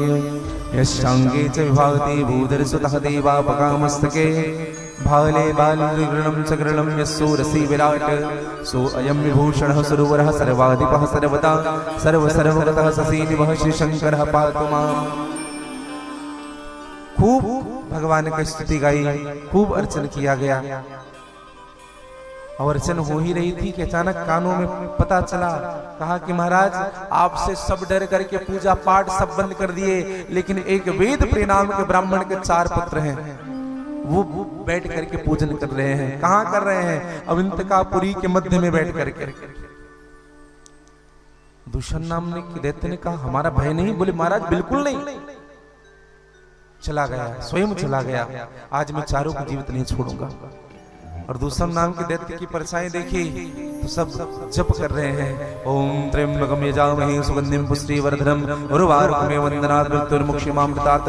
मृत्युंजय मंत्र का जप करने लगे, और निरंतर जप चल रहा है। दूषण नाम के दैत्य ने कहा इन चारों को अब जीवित नहीं रहना।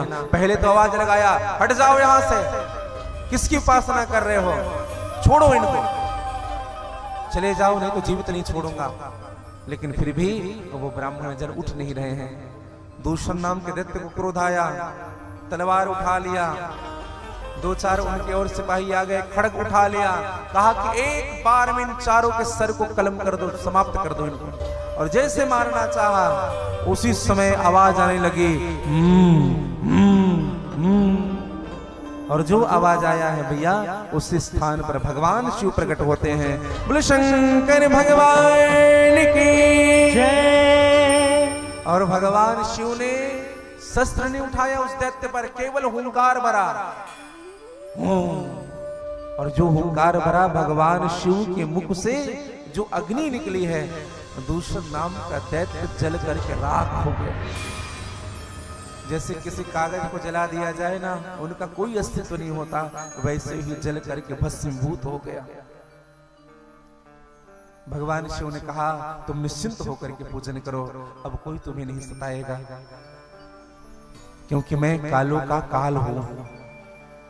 और इसीलिए भगवान का नाम भी पड़ा है महाकाल।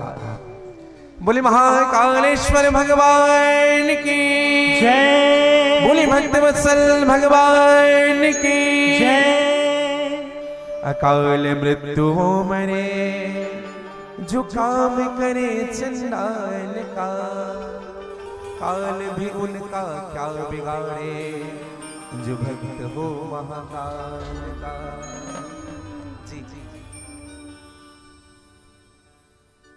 एक भजन सुना होगा आप लोगों ने। आइए महाकाल जी का एक भजन आप और बड़े भाव के साथ करें। जी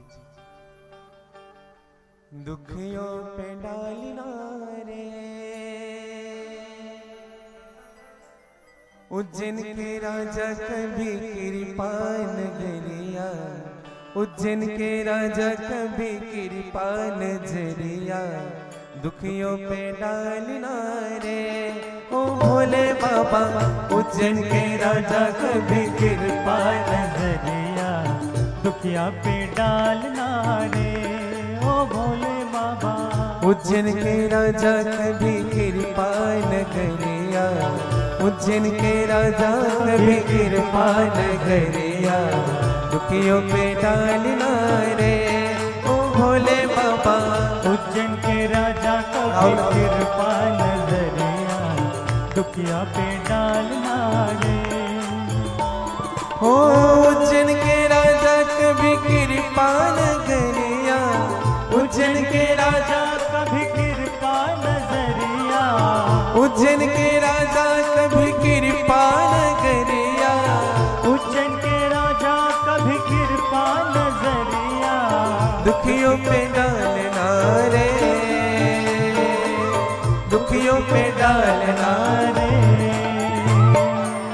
राजा महाराजा कभी कृपा नगरिया, राजा महाराजा कभी कृपा नजरिया, दुखियों पे डालना रे ओ भोले बाबा।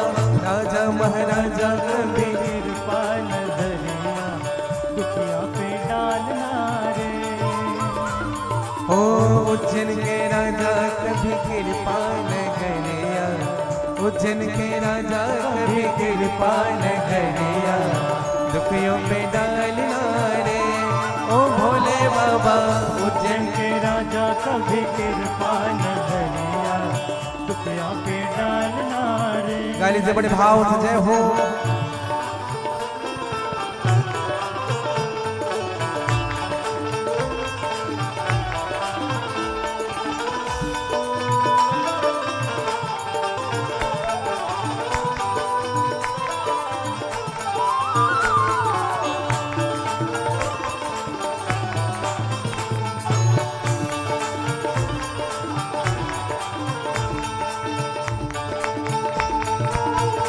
बोले महाकालेश्वर भगवान की जय हो।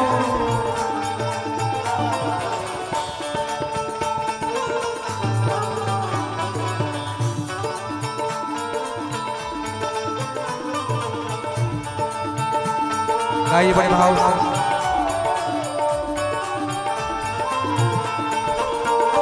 हो पार्वती पति शिव जी है प्यारे, कैलाश पर मेरे भोले विराज मेरे भोले। पार्वती पति शिव जी है प्यारे, कैलाश पर मेरे भोले विराज मेरे भोले। विराजे मेरे भोले विराजे। महाकालेश्वर बाबा कृपा नगरिया, महाकालेश्वर बाबा कृपा नजरिया, दुखियों पे डालना रे ओ भोले बाबा। उज्जैन के राजा कभी कृपा नजरिया, दुखिया पे डालना रे। उज्जैन के राजा कभी कृपा नगरिया, दुखियों पे डालना रे ओ भोले बाबा। उज्जैन के राजा कभी कृपा नजरिया, दुखिया पे डालना रे। गाली से बड़े भाव से।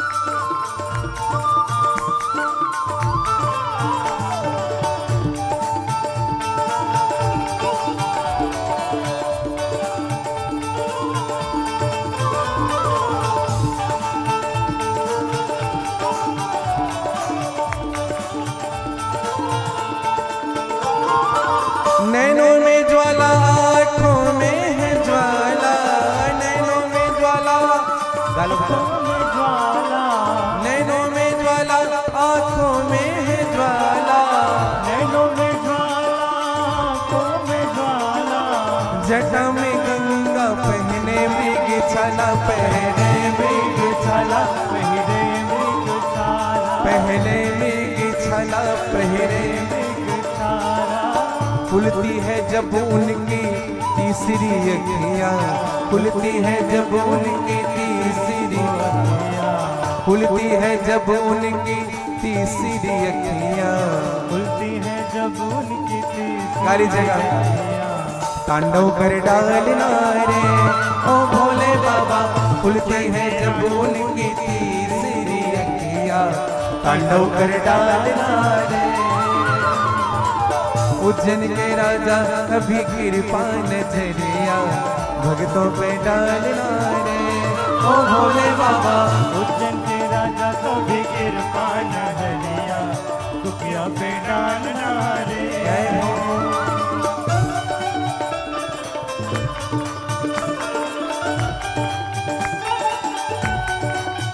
क्या हो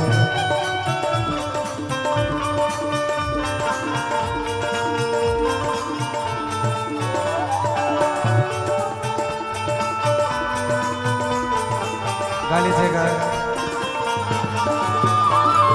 दीवाना तेरा आया बाबा तेरी नगरी में, दीवाना तेरा आया बाबा तेरी गाली नगरी जगह दीवाना तेरा आया बाबा तेरी नगरी में, दीवाना तेरा आया बाबा तेरी नगरी में, दीवाना तेरा आया बाबा तेरी नगरी में, दीवाना तेरा आया बाबा तेरी नगरी में।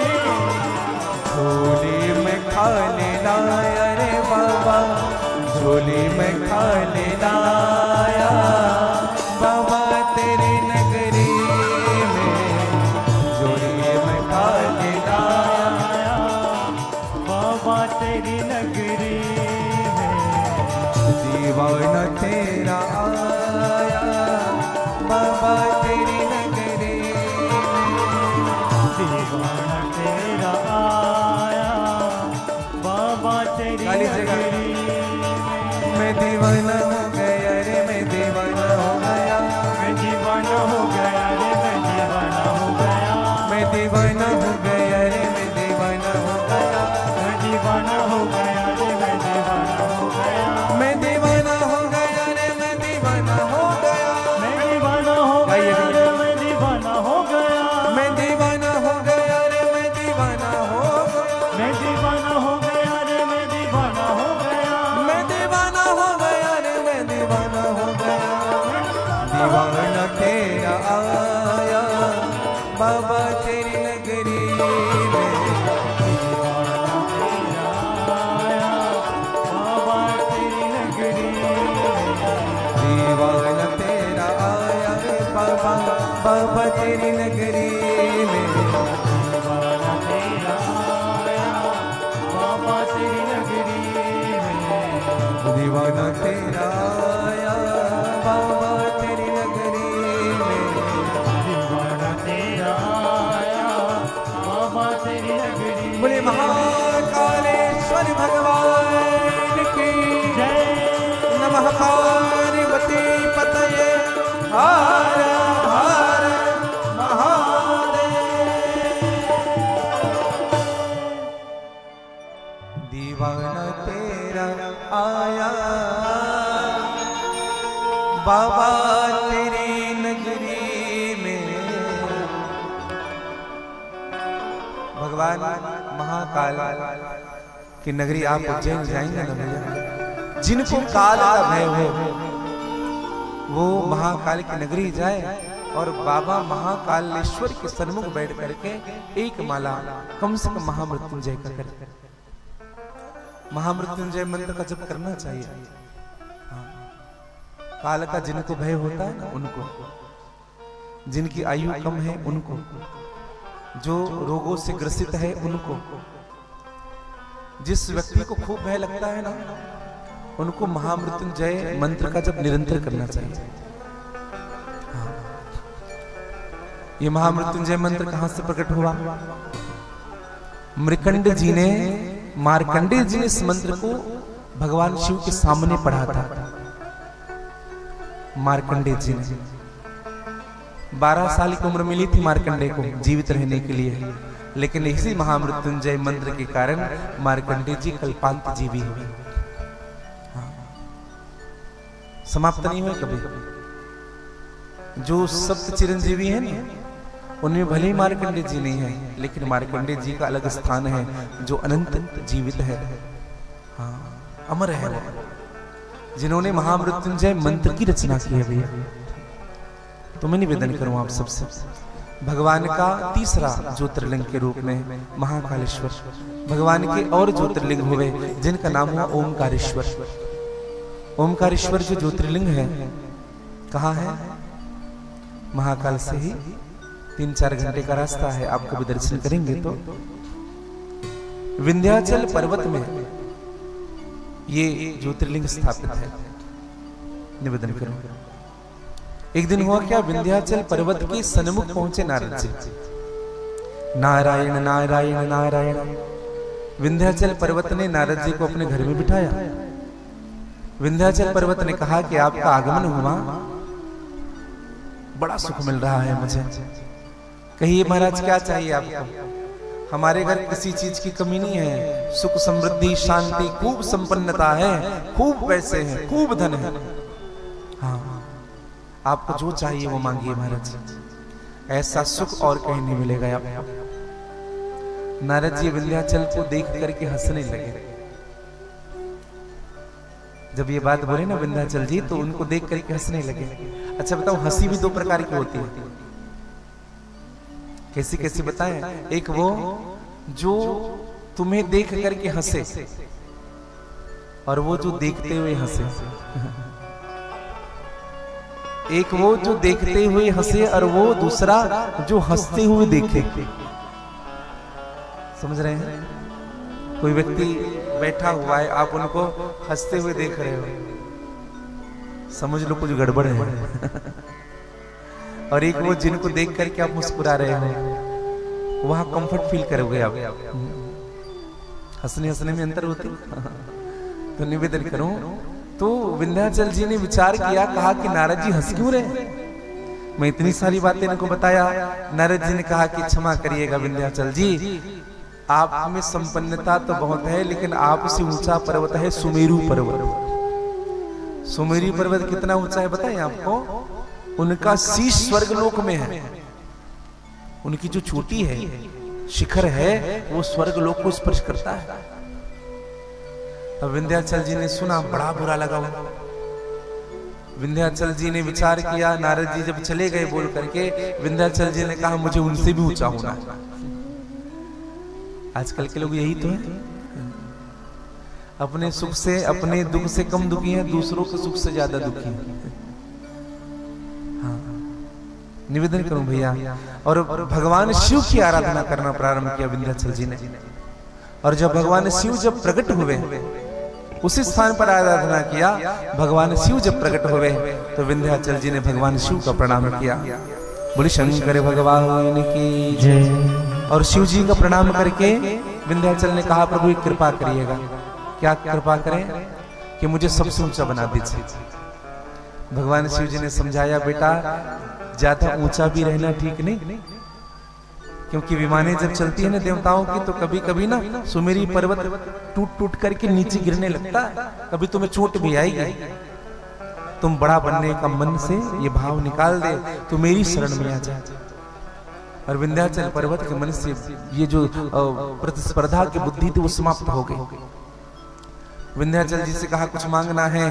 कहा प्रभु आप यहाँ आ ही गए हैं, तो एक कृपा करिएगा, आप इसी स्थान पर स्थापित हो जाइए और दर्शन करिएगा।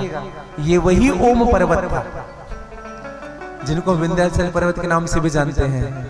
भगवान शिव जी वहां प्रकट हुए, यही ओम पर्वत हुआ, जहां इसी ओम पर्वत के भगवान ईश्वर बनकर के विराजित हुए, और यही नाम भगवान का ओमकारेश्वर हुआ।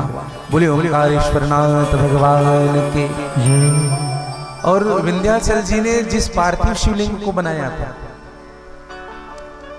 वह भी एक शिवलिंग के नाम से जाना गया, जिनको अमलेश्वर के नाम से जाना गया। क्या नाम? अमलेश्वर। अभी नाम बदल दिया गया है, ममलेश्वर कहते हैं आजकल। नदी किस पार? गोदावरी जी किस पार? ममलेश्वर के नाम से जानते, जबकि वो अमलेश्वर है। निवेदन करो, ये भगवान की चौथी ज्योतिर्लिंग, भगवान का 5वां ज्योतिर्लिंग केदारनाथ के रूप में। भगवान नर नारायण ने भगवान का तप किया। भगवान नर नारायण ने बद्रिका वन में तप किया, और जब भगवान प्रकट हुए तो यहाँ तप हुआ और भगवान वहां प्रकट हुए। नर नारायण को पता चला कि भगवान प्रकट हो चुके हैं, तो नर नारायण भगवान के दर्शन के लिए केदार क्षेत्र जाते हैं, और केदार क्षेत्र में जाकर के भगवान को वंदन किया, अर्चन किया, और भगवान शिव की नित्य उपासना करना प्रारंभ की।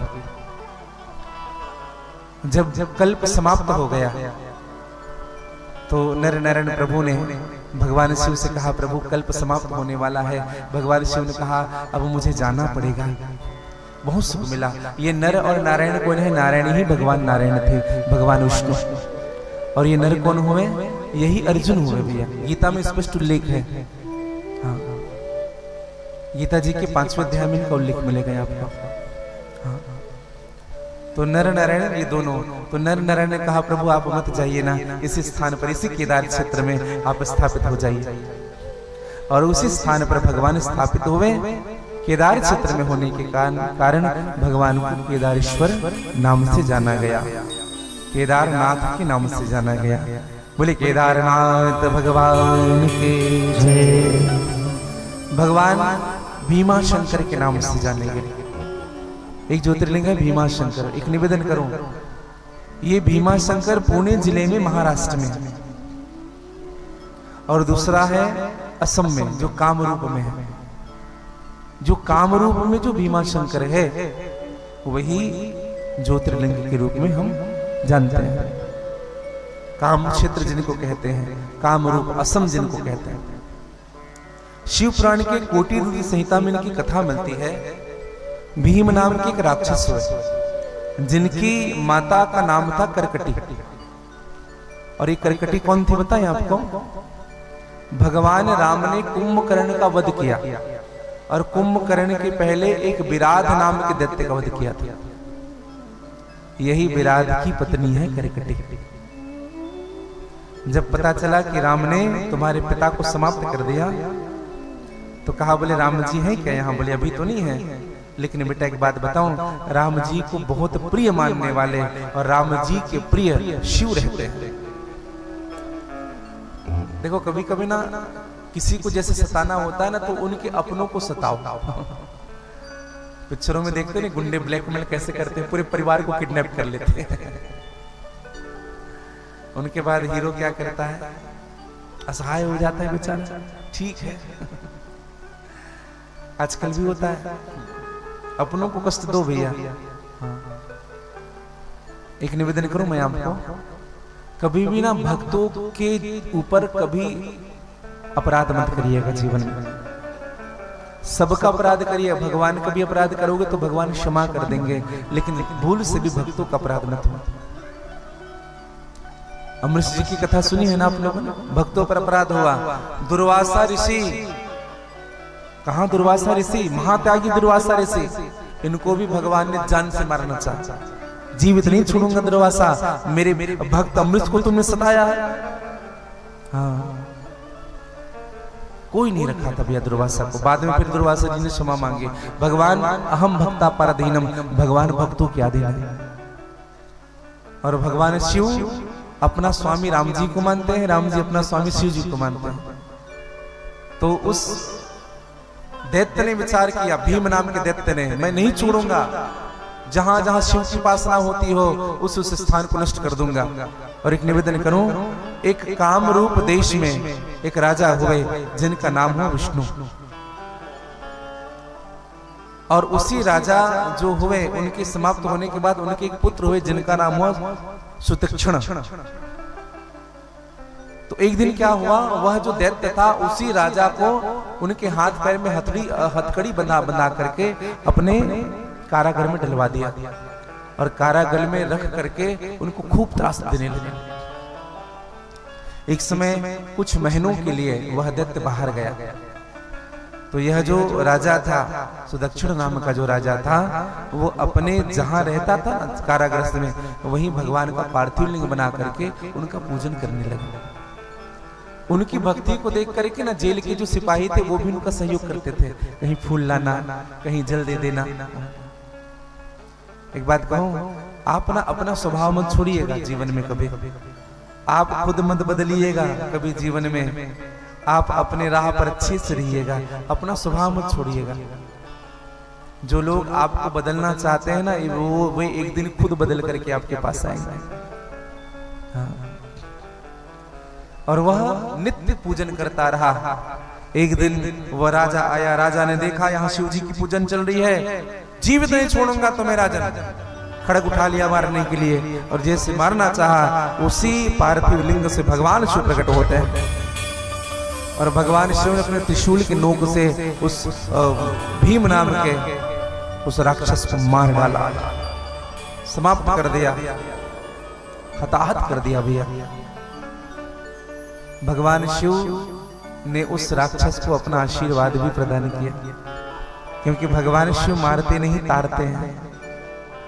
राक्षस से कहा कि बेटा जा, तुझे मेरा लोक मिलेगा, क्योंकि मैं ही तुम्हें अपने हाथों से समाप्त किया हूं। दूसरा नाम के दैत्य ने कहा प्रभु मेरी एक और इच्छा है। ये भीम नाम के दैत्य ने कहा प्रभु मेरी एक और इच्छा है। बोले क्या इच्छा है? कहा प्रभु आप ना जहां ये लिंग बनाया हुआ है ना, पार्थिव लिंग, आप यहीं विराजमान हो जाइए। और यही शिवलिंग, भगवान शिव ने कहा अब तुम्हारे ही नाम से मेरे इस शिवलिंग को जाना जाएगा। और भगवान शिव का एक नाम पड़ा भीमा शंकर। बोले भीमा शंकर भगवान के। एक भगवान के लिंग हुए जिनका नाम हुआ काशी विश्वनाथ। ध्यान से सुनिएगा, भगवान शिव के शरीर के दो भाग हो गए, एक स्त्री और दूसरा पुरुष। पूरी सृष्टि का निर्माण भगवान विश्वनाथ ने ही करवाया शिव पुराण के अनुसार। तो काशी विश्वनाथ ने भगवान नारायण को प्रादुर्भूत किया। भगवान विष्णु प्रकट हुए और मां लक्ष्मी भी प्रकट हुई। भगवान शिव के पुरुष के अंग से भगवान विष्णु और स्त्री के अंग से मां लक्ष्मी प्रकट हुई। अब दोनों का विवाह कराया गया।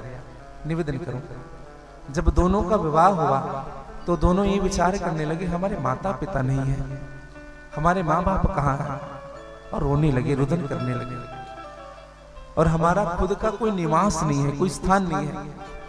तो भगवान शिव जी ने पंचकोशी स्थान का निर्माण किया भगवान नारायण के रहने के लिए, और उनको आकाश में स्थापित कर दिया। भगवान नारायण उसी पंचकोशी स्थान पर रहने लगे। अब यहाँ दर्शन करिएगा, आकाश में स्थापित किया, लेकिन वह जो स्थान था वो नीचे आता था बार बार। भगवान शिव फिर उनको उठा करके स्थापित करते थे। कुछ दिनों के बाद, कुछ वर्षों के बाद फिर धीरे धीरे नीचे आता था। भगवान शिव ने अपने त्रिशूल गड़ा दी और उसी त्रिशूल को गड़ा करके उसी के ऊपर उस पंचकोशी स्थान को बसाया। भगवान नारायण ने देखा, कहा कि त्रिशूल गड़ा है। भगवान नारायण के आश्चर्य चकित होकर के उनके एक कर्ण नीचे गिरे। उन्हीं को मणिकर्णिका घाट के नाम से जानते हैं। निवेदन करूंगा, भगवान नारायण ने कहा प्रभु ये हमारा स्थान नहीं, ये तो आपका स्थान है, इसलिए आप अवि मुक्तेश्वरा शिवलिंग के रूप में आप यहाँ स्थापित हो जाइए। और निवेदन करूं मेरे भाई बहन, आज भगवान शिव जी उसी स्थान पर स्थापित हुए हैं। और मैं एक निवेदन करूं, ये भगवान विश्वनाथ जो हैं ये पूरे विश्व का संचालन कर रहे हैं। मध्य में भगवान विश्वनाथ हैं। निवेदन करूं, और तब से भगवान विश्वनाथ के रूप में प्रकट हुए, और तब से आप और हम भगवान विश्वनाथ की पूजन करते हैं। भगवान शिव जी ने इस ब्रह्मांड के सभी जीवों की मुक्ति के लिए इस स्थान को स्थापित किया है, जिनको हम बनारस के नाम से भी जानते हैं। ये बनारस नाम क्यों पड़ा? जगत प्रसिद्ध गंगा जी हैं, और इसी गंगा जी जो उत्तर दिशा में है, उत्तर तट पर है जो दक्षिण और पूर्व के मध्य है। उत्तर दिशा में है लेकिन दक्षिण और पूर्व के बीच में। उत्तर आता कहाँ है? दक्षिण और पूर्व के बीच, जिनको वरुणा नाम से जानते हैं, वरुणा। और 80 घाट के समीप पर यह गंगा जी बसी हुई है, इसलिए इनको वरुणा और 80 के नाम से, वाराणसी के नाम से जाना जाता है। बोले विश्वनाथ भगवान की जय। वाराणसी में बहुत से मंदिर हैं भैया, मंदिरों का शहर भी कहा जाता है बनारस को। हमारे भारत की धर्म की राजधानी, धार्मिक राजधानी बनारस ही है। ज्ञान की नगरी बनारस है भैया। जिनको ज्ञान चाहिए, वे जिनको पांडित्य सीखना होता है ना, वो कुछ ना करे, 1 साल बनारस में रह जाए किसी विद्यालय में, और नित्य भगवान शिव जी का दर्शन करे। जिनको संगीत सीखना है वह भी बनारस जाए। हाँ, संगीत की नगरी भी बनारस कही जाती है। बनारस घराना ही है एक चलता है संगीत तज्ञ, संगीत की नगरी में। हिंदुस्तानी शास्त्रीय संगीत की घराना बनारस से ही प्रारंभ हुई है। हाँ। भारत में कई प्रकार के दार्शनिक हुए जिनका स्थान बनारस में ही हुआ। जैसे कबीरदास जी महाराज बनारस के ही हुए, स्वामी वल्लभाचार्य जी बनारस के हुए, स्वामी रैदास जी बनारस के ही हुए। बड़े बड़े संत बनारस में ही। बिस्मिल्लाह खां ये बनारस के ही थे भैया। बिस्मिल्लाह खां क्या बजाते थे? शहनाई बजाते थे। और उनका एक स्वभाव बताऊं आपको, वो प्रतिदिन ना शहनाई बजाते थे और सुबह 4 बजे भोर में उठ करके भगवान विश्वनाथ को शहनाई सुनाते थे। इसलिए वो साधक हुए। हम गायन करते हैं, वादन करते हैं, भजन करते हैं, भगवान के लिए नहीं करते भैया।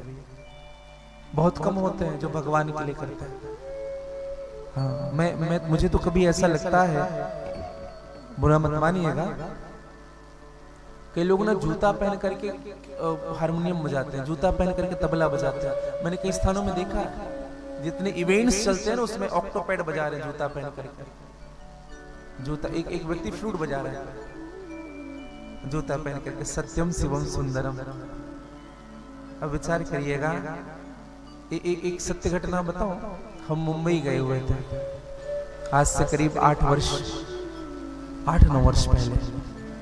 तो जहां अंबानी जी का घर है ना, आप गए होंगे, जुहू साइड आप जाएंगे तो जहां अंबानी जी का घर है, वहां से लगभग 200-300 मीटर दूर में एक व्हाइट बिल्डिंग है जहां लता जी रहा करती थी, जो हमारे देश की सरस्वती मानी जाती है। और हम लोग गए थे तो हमारे साथ एक बाबा जी थे, तो हम उनके यहाँ गए। हमने बड़ी इच्छा प्रकट की कि हमें दर्शन करना है एक बार इस धरा की सरस्वती का। तो हम गए। घर के बाहर लिखा हुआ था भैया, घर एक मंदिर है, आज भी लिखा हुआ है, आप जाएंगे, घर एक मंदिर है, कृपया चप्पल जूता बाहर उतारे। और जब हम गए ना भैया, सत्य कहें आपको, सब बैठे थे, भजन में गए थे। मुंबई से पुणे रोड में खंडाला पड़ता है।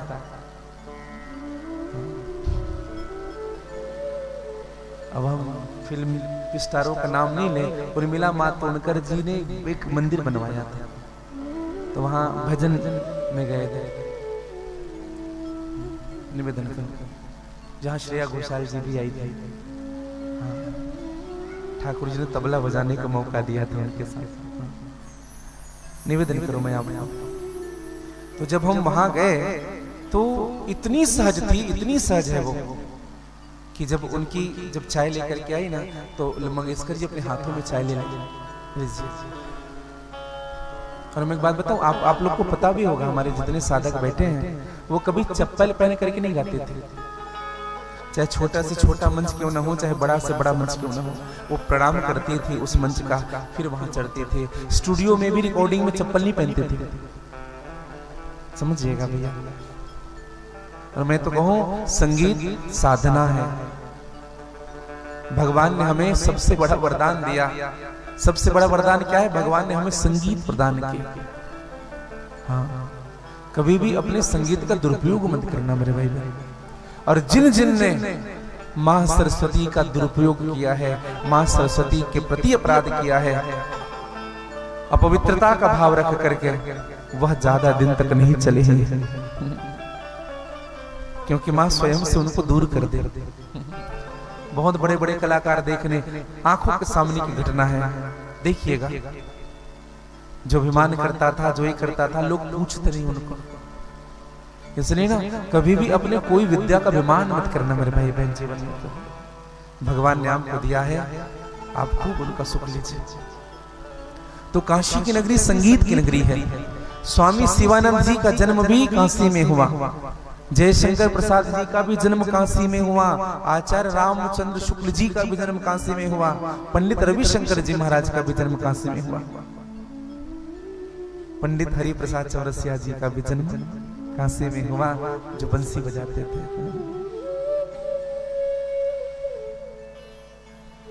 बनारस कोई साधारण स्थान नहीं है भैया। मैं तो एक बात कहूं, हम एक सप्ताह तक थे बनारस में, और हम केवल घरों घर जा करके ना दर्शन करते थे भगवान का। घर घर में मंदिर, एक सप्ताह में भी। तो हमने जो हमें दर्शन कराए थे ना पंडित जी, हमने पूछा कि हो गया काशी? बोले महाराज जी आप तो आधा नहीं घूमे होगे, केवल बनारस की बात करूं मैं। हाँ, बहुत विशाल है बनारस, अवश्य जाइएगा। भगवान विश्वनाथ की नगरी है। गंगा तरंग रमणीय जटा कलापम गौरी निरंतर वर विभूषित वामभागम नारायण प्रियमनंग मदापहारम वाराणसी पुरपतिं भज विश्वनाथम वाराणसी पुरपतिं भज विश्वनाथम। बोले विश्वनाथ भगवान की जय। भगवान विश्वनाथ काशी में विराजते हैं। भगवान त्र्यंबकेश्वर की कथा, भगवान त्र्यंबकेश्वर गौतम मुनि ने प्रकट किया है। भगवान त्र्यंबकेश्वर को बोले त्र्यंबकेश्वरनाथ भगवान की जय। आगे वैद्यनाथ की कथा आती है। आप सबको विदित होगी वैद्यनाथ भगवान की कथा। रावण भगवान को ले जा रहे थे, रावण को लघु शंका लगी, वहीं छोड़ दिया। एक भगवान ही स्वयं नारायण बन करके आए थे और उन्हीं के हाथों सौंप दिया, वहीं रख दिया रावण। लघु शंका लेके गए, इतने घंटे लघु शंका किया। जब वापस आए तो भगवान उठते ही नहीं है। ये कहाँ है? वैद्यनाथ, पार्ली, निवेदन करो, महाराष्ट्र। भगवान वैद्यनाथ का दर्शन आप और हम सब कर रहे हैं। बोले वैद्यनाथ भगवान के जय। भगवान नागेश्वर का दर्शन महर्षि अरव ने भगवान की स्थापना की थी। बोले नागेश्वरनाथ भगवान के जय। भगवान रामेश्वर की स्थापना मेरे प्रभु राम ने किया था। बोले रामेश्वर भगवान के जय। घुष्मेश्वर जो भगवान हुए, उनकी स्थापना सुदेह नाम की एक राजा ने, उनके संतान नहीं थे तो उन्होंने भगवान से प्रार्थना की थी, अगर संतान हो जाए तो मैं आपका पूजन करूंगी। और जब संतान हो गए तो भगवान शिव जी की स्थापना करके उन्होंने घुष्मेश्वरनाथ भगवान की स्थापना की थी। बोले घुष्मेश्वरनाथ भगवान की जय। दोनों हाथ जोड़ लीजिएगा।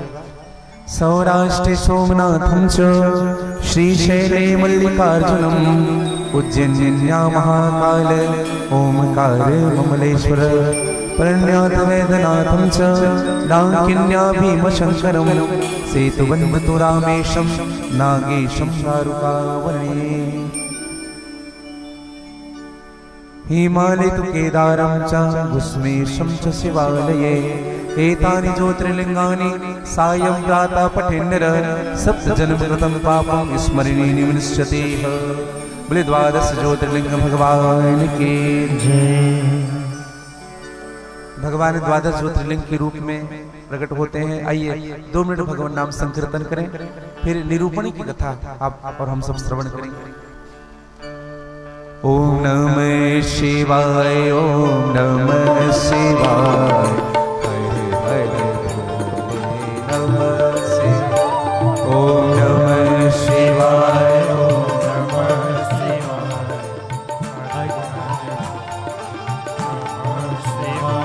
ओम नमः शिवाय। ओम नमः शिवाय।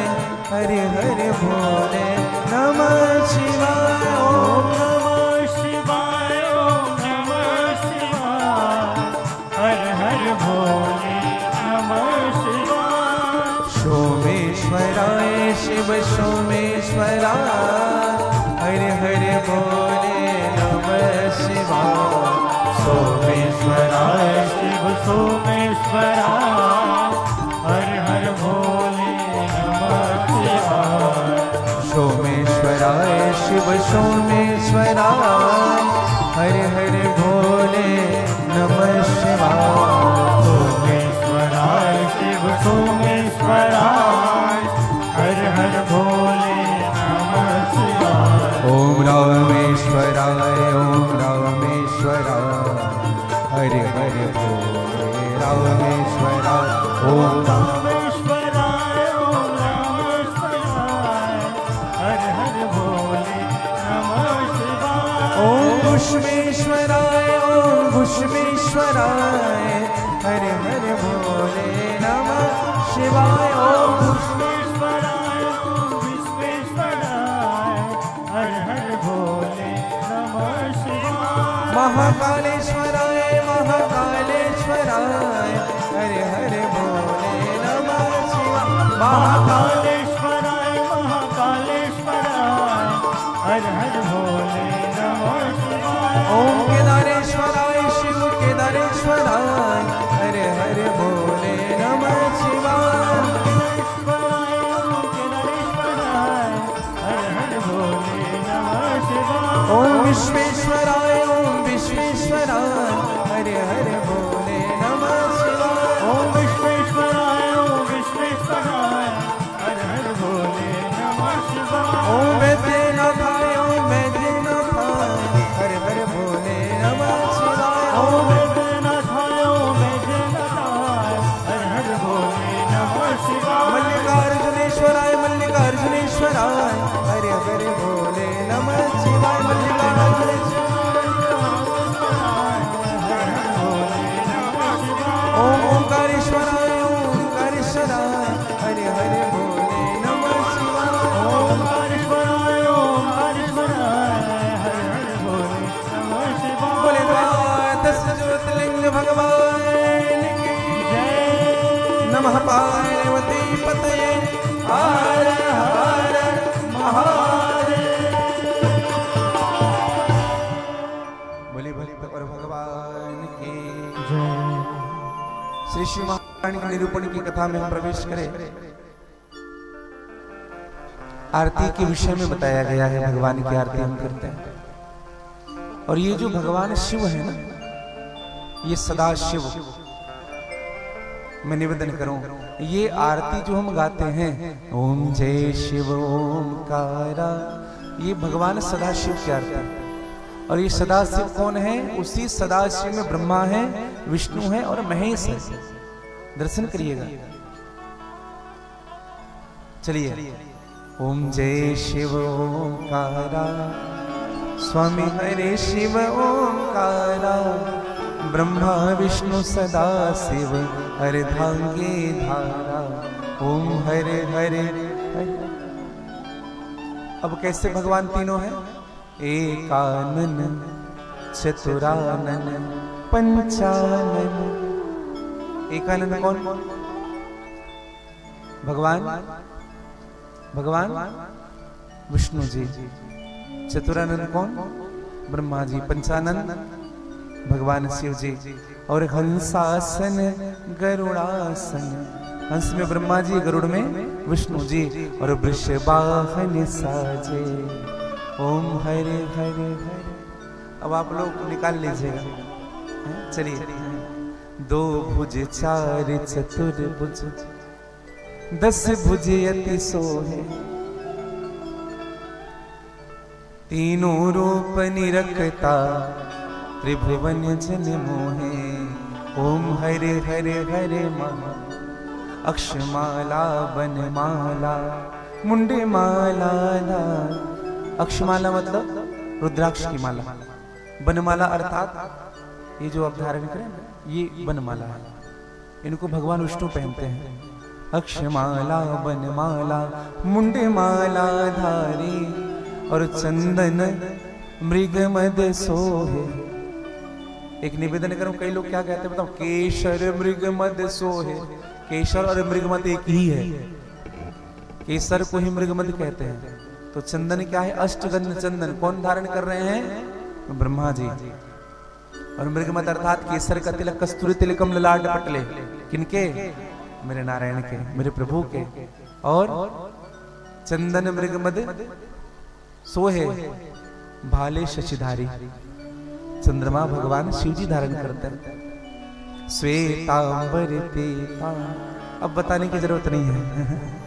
सफेद वस्त्र ब्रह्मा जी है, पीले वस्त्र भगवान विष्णु हैं, और बाघ हम बरसो है। और सनकादिक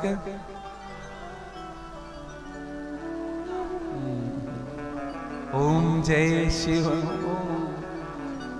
करके मध्य कमंडल, चक्र त्रिशूल धरता, जग करता जग हरता, जग पालन करता। ओम हरे हरे हरे। ब्रह्मा विष्णु सदा शिव जानत अविवेका, और प्रणवाक्षर के मध्य यह तीनों एका। ओम हरे हरे। इसी प्रणवाक्षर अर्थात नमः शिवाय, इसी में सब मिलेंगे आपको भी। और हम क्या कहते हैं? श्री शंकर जी की आरती जो कोई नर गाए, कहते शिवानंद स्वामी मन वांछित फल पावे। अच्छा विचार करिएगा, ये शिवानंद जी कौन है? कौन है? कहते शिवानंद स्वामी, कौन है शिवानंद जी? भगवान कौन है? किनको पता है? जिनको पता है हाथों पर। हम नित्य आरती गाते हैं, शिवानंद नाम क्यों लिखते हैं? बता दे आपको। ये शिवानंद भगवान शिव जी को नहीं कह रहे। मां अम्बे जी की भी आरती में, मां अम्बे जी की आरती जो कोई नर गावे, कहत शिवानंद स्वामी मन वांछित फल पावे। ये शिवानंद कौन है बताएं? हमारे इस भारत के बहुत बड़े कवि हुए स्वामी शिवानंद जी महाराज, जिनका जन्म मैंने अभी अभी आपसे निवेदन किया, जिनका जन्म बनारस में हुआ था, जिन्होंने भगवान शिव जी की आरती लिखी, राइट किया। शिव जी नहीं है, शिवानंद स्वामी। तो ये शिवानंद स्वामी इनके लेखक हुए। हाँ, हम उनके चरणों पर वंदन करते हैं, प्रणाम करते हैं। अब तो नहीं भूलोगे ना? हाँ, अब आरती गाते हुए ना मन में एक अलग भाव आएगा।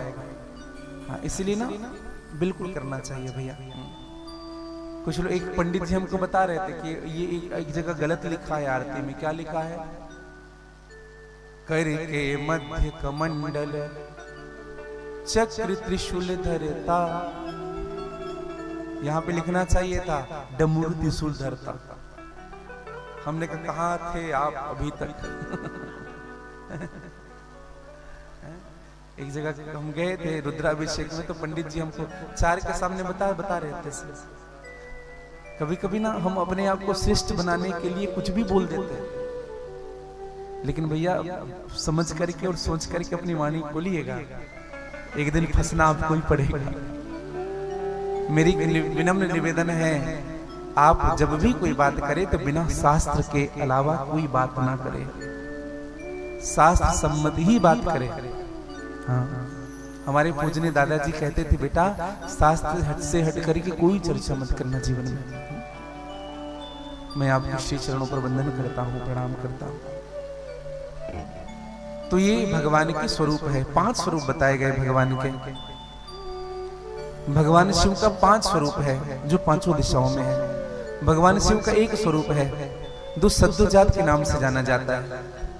ये सद्योजात स्वरूप क्या है? ये बालक का स्वरूप है। भगवान शिव जी का बाल रूप बड़े सुंदर है। भगवान शिव जी के बाल रूप आप कभी फोटो में देखे होंगे, कभी देखें शिव जी का रूप? सोए हुए हैं भगवान मृगछाला पर। देखिए कौन कौन देखा है बाल रूप भगवान शिव जी का? बहुत सुंदर। हाँ, कल हम वर्मा जी के यहाँ बैठे हुए थे तो वर्मा जी ने हमसे प्रश्न किया था, महाराज जी भगवान शिव जी का स्वरूप अमंगल है तो हम उनके स्वरूप को अमंगल रूप से ही प्रकट करते हैं। तो कभी कभी अमंगल स्वरूप भगवान शिव है, लेकिन एक निवेदन करूं, भगवान अमंगल है लेकिन कार्य मंगल में है। तो कभी कभी भगवान शिव का जो अमंगल स्वरूप है, हम जो कथा में सुनते रहते हैं ना, भगवान शिव का स्वरूप है भगवान बाघम्बर धारण किए हुए, नल कपालों की माला धारण किए हुए।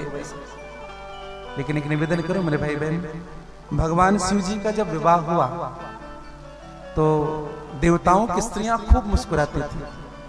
माँ पार्वती को देखती थी, भगवान शिव को देखते थे, तो कैसा इनकी मति मारी गई थी, इनसे विवाह कर रहे हैं। भगवान शिव को बताया माँ पार्वती ने, वो तो आदि शक्ति है, मन की बात जानती है। भगवान शिव से माँ पार्वती ने कहा, प्रभु अपना निज रूप भी दिखाओ ना इन लोगों को, ये देखना चाहते हैं। और उसी समय भगवान शिव ने अपने मूल रूप स्वरूप को धारण किया और भगवान शिव जी दुल्हा बने। और कैसे दुल्हा बने? सोने की मुकुट धारण किए हुए, जटाएं खुली है भगवान शिव जी की, नील वर्ण के समान भगवान शिव जी का स्वरूप है। करोड़ों कामदेव को भी लज्जित हो जाए ऐसा स्वरूप भगवान का। कामदेव लज्जित हो गए थे भगवान को देख करके। मेरी माँ पार्वती भी लज्जित हो गई थी, इतने सुंदर भगवान शिव। तो ये भैया भगवान की लीला है। भगवान क्यों नर कपालों की माला पहनते हैं? इसलिए पहनते हैं भैया, एक निवेदन करूं, रुद्राक्ष और भस्म हमको दो चीज सिखाती है। रुद्राक्ष हमको जीवन देती है। भगवान शिव जी दोनों धारण करते हैं। रुद्राक्ष जीवन कैसे देती है? रुद्राक्ष में बीज होता है और वो फलता है, फूलता है, वो वृक्ष होता है। तो रुद्राक्ष जीवन की गति है और भस्म मृत्यु की गति है भैया। तो भगवान शिव जी हमको जीवन की गति भी सिखाते हैं और जीव को कैसे रहना चाहिए यह भी गति भगवान शिव जी हमें सिखाते हैं।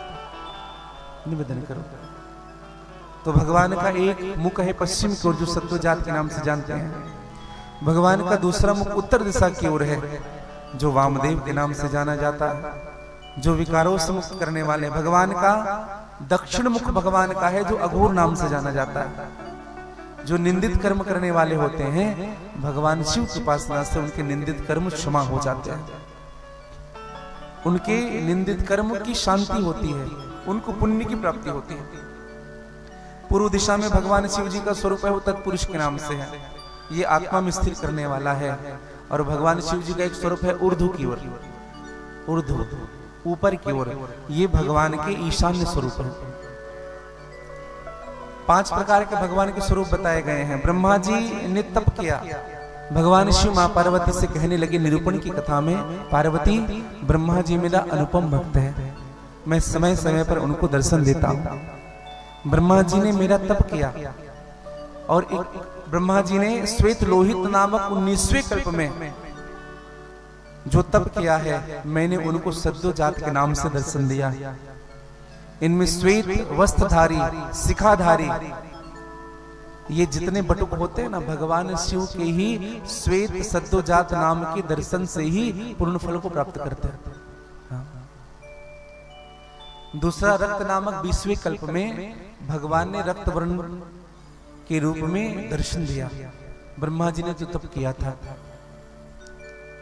और भगवान लाल रंग के हुए थे, और यही लाल रंग भगवान शिव जी ने दर्शन दिया था, यही वामदेव के नाम से जाना गया।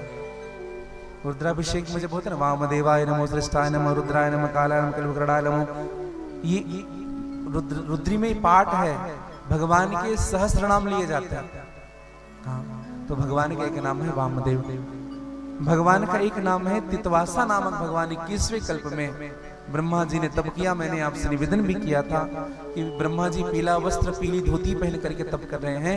ब्रह्मा जी को मेरे शिव जी ने दर्शन दिया और शिव गायत्री मंत्र प्रदान किया और भगवान को तत्पुरुष के नाम से जाना गया। बोले शंकर भगवान की जय। भगवान ने 22वें कल्प में अघोर नाम से तप किया। ब्रह्मा जी ने अघोर का तप किया और भगवान शिव ने उनको अघोर रूप में दर्शन दिया।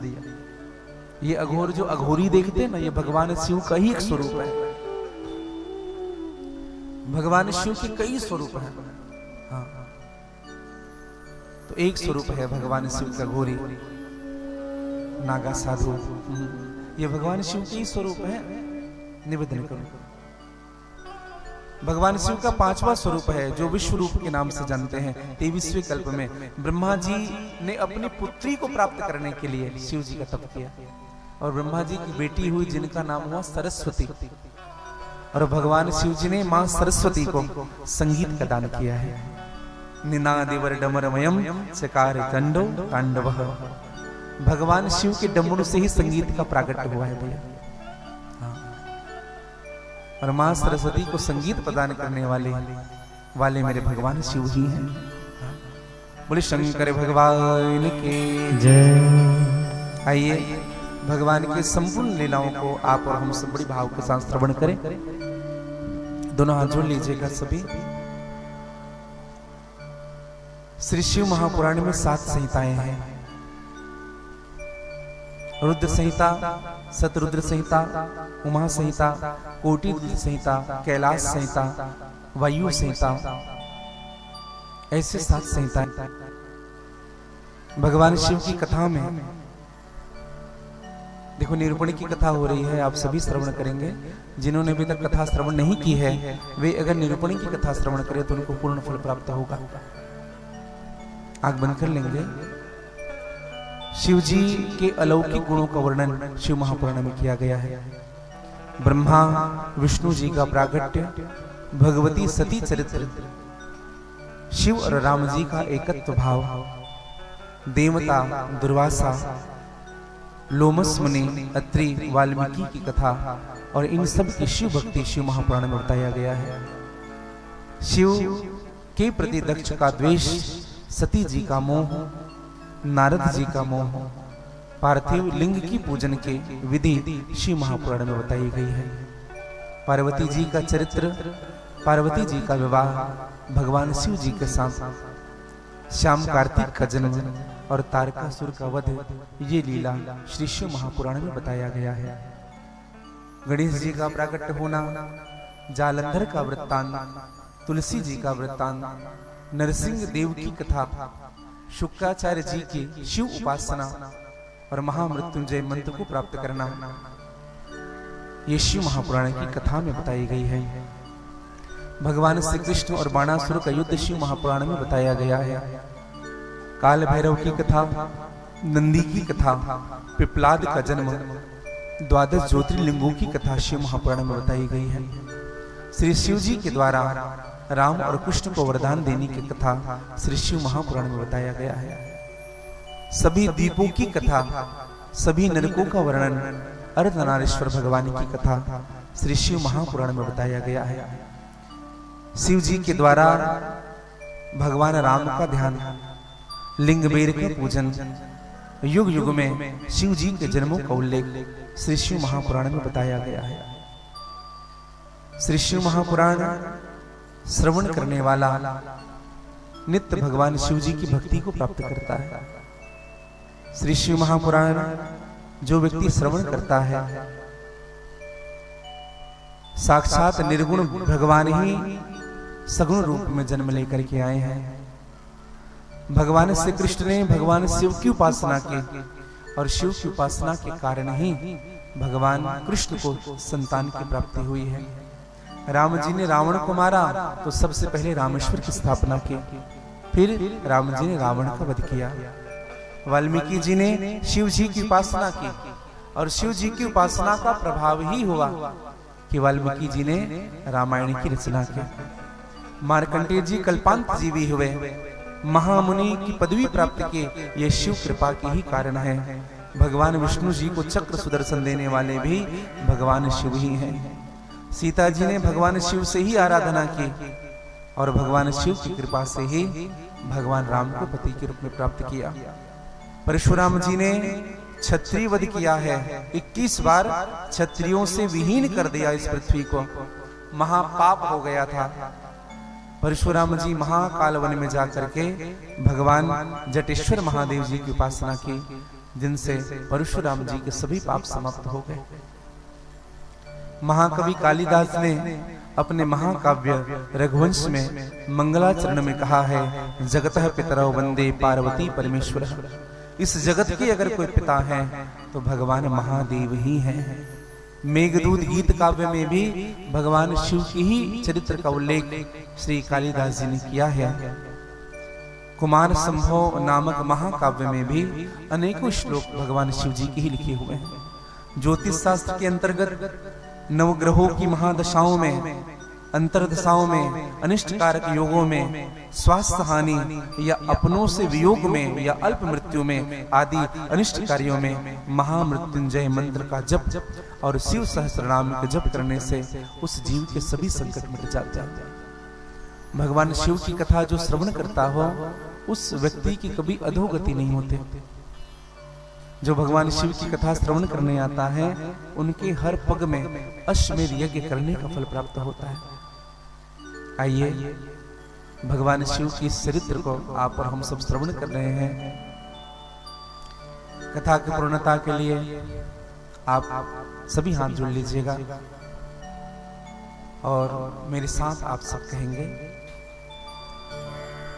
पापो अहम पाप कर्मा हम, पापोऽहं पापकर्मा, पापात्मा पापात्मा, पाप संभवः, पाप संभवः, त्राहि माम, त्राहि माम, हे महादेव, हे महादेव, सर्व पाप सर्व पाप हरो भवः, हरो भवः, सर्व दुख सर्व दुख हरो भवः। हरो भवः। विनम्र प्रार्थना करिएगा, आंख बंद करके हाथ जोड़ करके। हे करुणा निधान दयालु महादेव, हम जन्म जन्म के अंतरों से तुम्हारे अपने होते हुए भी अपने ही पापों के कारण अनेक योनियों में भटकते हुए तुमसे दूर हो चुके हैं।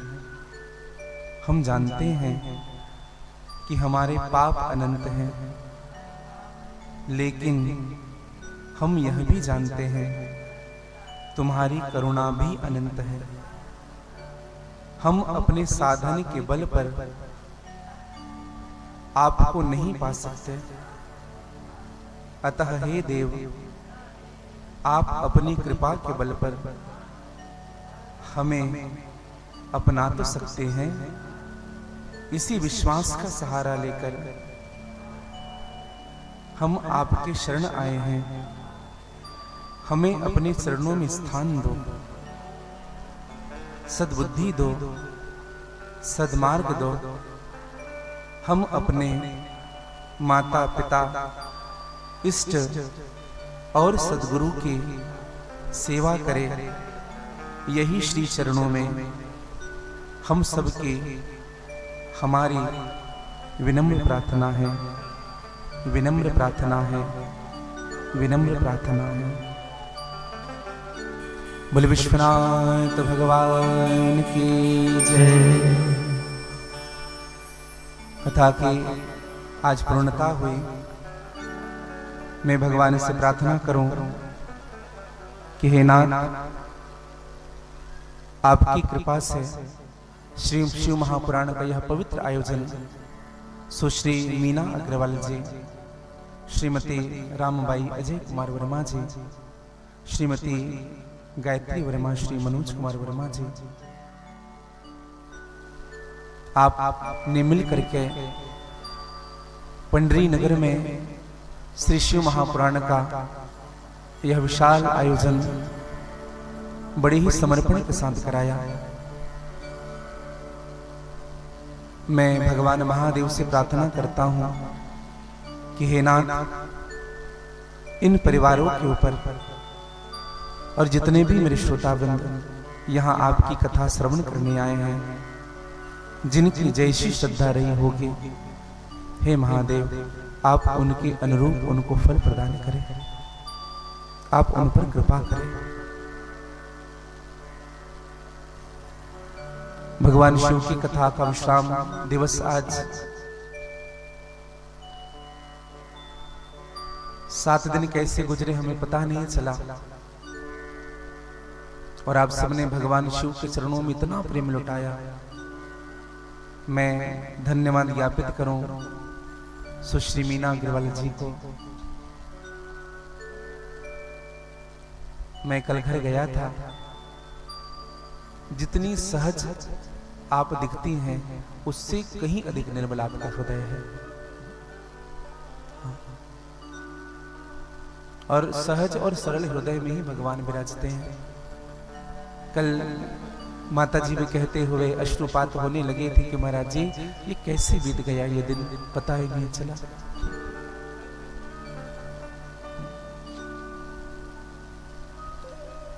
श्रीमती रामबाई वर्मा, श्री अजय कुमार वर्मा जी, आपके निज निवास में हम रुके, हमें लगा ही नहीं है कि हम घर के बाहर रुके हुए हैं।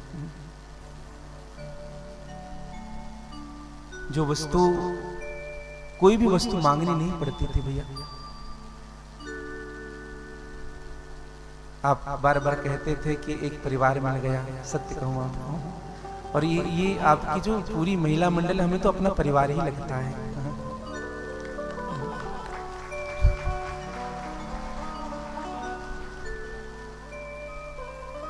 जहां मन मिल जाए ना, जहां हृदय मिल जाए, वहां और कोई वस्तु देखनी भी नहीं चाहिए। मैं धन्यवाद ज्ञापित करूं श्रीमती रामबाई वर्मा, श्री अजय कुमार वर्मा जी। वर्मा जी कहाँ हैं?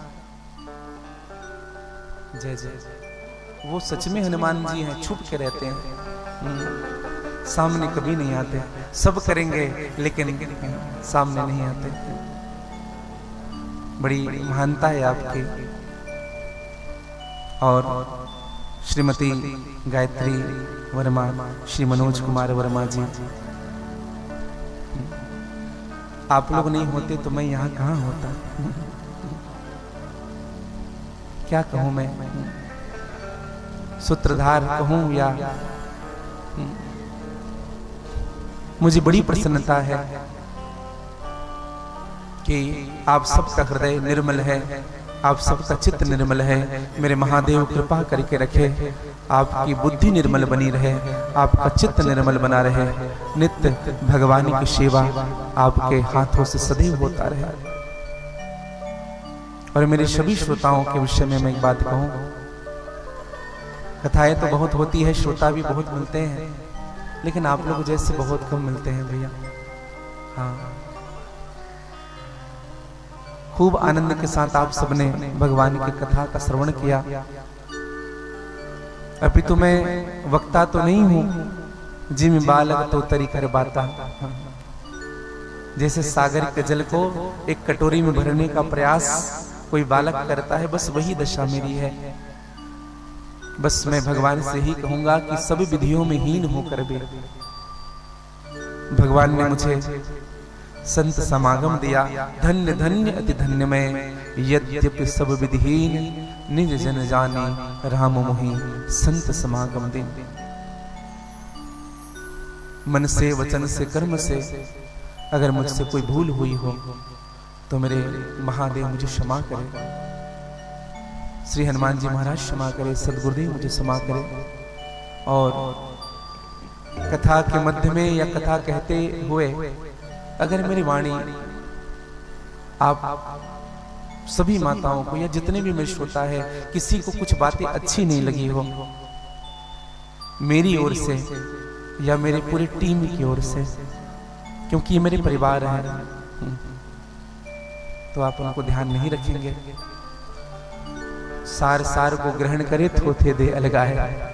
जो सार सार होगा उन्हीं को अपने जीवन में उतारिएगा। जो बात स्वीकार करने योग्य ना हो आप उनको छोड़ दीजिएगा। इन्हीं शब्दों के साथ मैं वाणी विराम दूंगा। और एक बात कहूँ मैं आपको, सब जगह से जाता हूँ ना तो मुझे ऐसा लगता है कि मैं दूर जा रहा हूँ, लेकिन मुझे यहाँ से कभी नहीं लगा कि मैं दूर जाऊँ, क्योंकि मुझे लगता है मैं यहीं का हूँ। आप सबका प्रेम निरंतर बना रहता है और आप सबका प्रेम निरंतर बना रहे, मैं भगवान से ही प्रार्थना करता हूँ कि और एक मन का भाव मैं आप सबको कहूँ,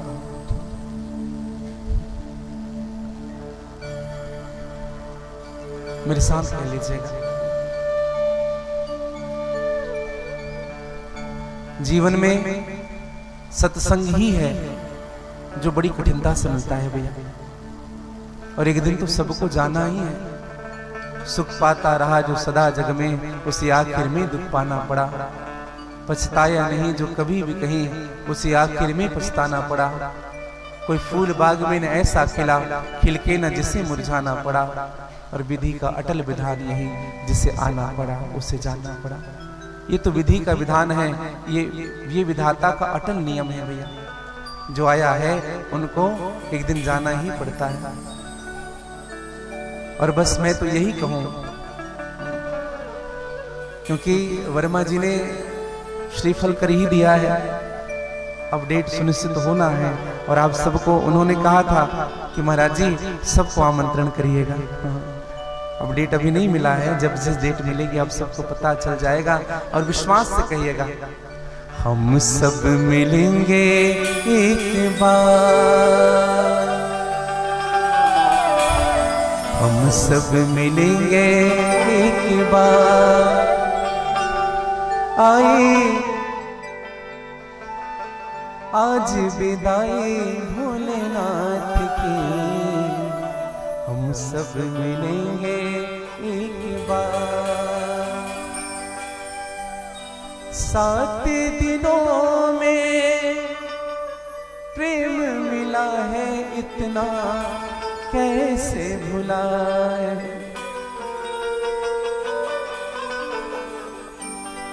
हमसे कह रहे थे महाराज जी आप भूल तो नहीं जाओगे? हमने कहा हम कैसे भूलेंगे, आप लोगों को भला कोई भूल सकता है?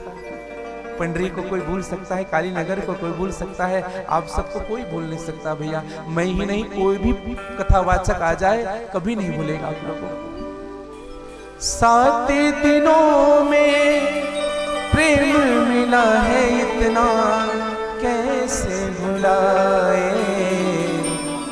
हम सब मिलेंगे एक बार, आई आज विदाई भोलेनाथ की, हम सब मिलेंगे एक बार। सितारों को आंखों में महफूज रखना, सितारों को आंखों में महफूज रखना। बहुत दूर तक रात ही रात होगी, मुसाफिर है हम भी, मुसाफिर है आप भी, फिर किसी मोड़ पर मुलाकात होगी। इन्हीं शब्दों के साथ मैं वाणी विराम दूं और वाक्य को पुष्पांजलि। और वाणी विराम देने के पहले कुछ याचना मैं आप सबसे करना चाहूंगा। याचना का मतलब है दक्षिणा। हम आप सबसे दक्षिणा लेके उठेंगे, क्योंकि हमने कथा सुनाया। कौन कौन देंगे दक्षिणा? आप लोग नहीं देना चाहते? धन की इच्छा नहीं कर रहा मेरे भाई बहन, आप सबसे डरिए मत। हाँ, धन की इच्छा नहीं कर रहा। और बहुत जल्दी और मिलेंगे। कब मिलेंगे बताएं? अप्रैल में खपरा भट्टी में कथा होगी।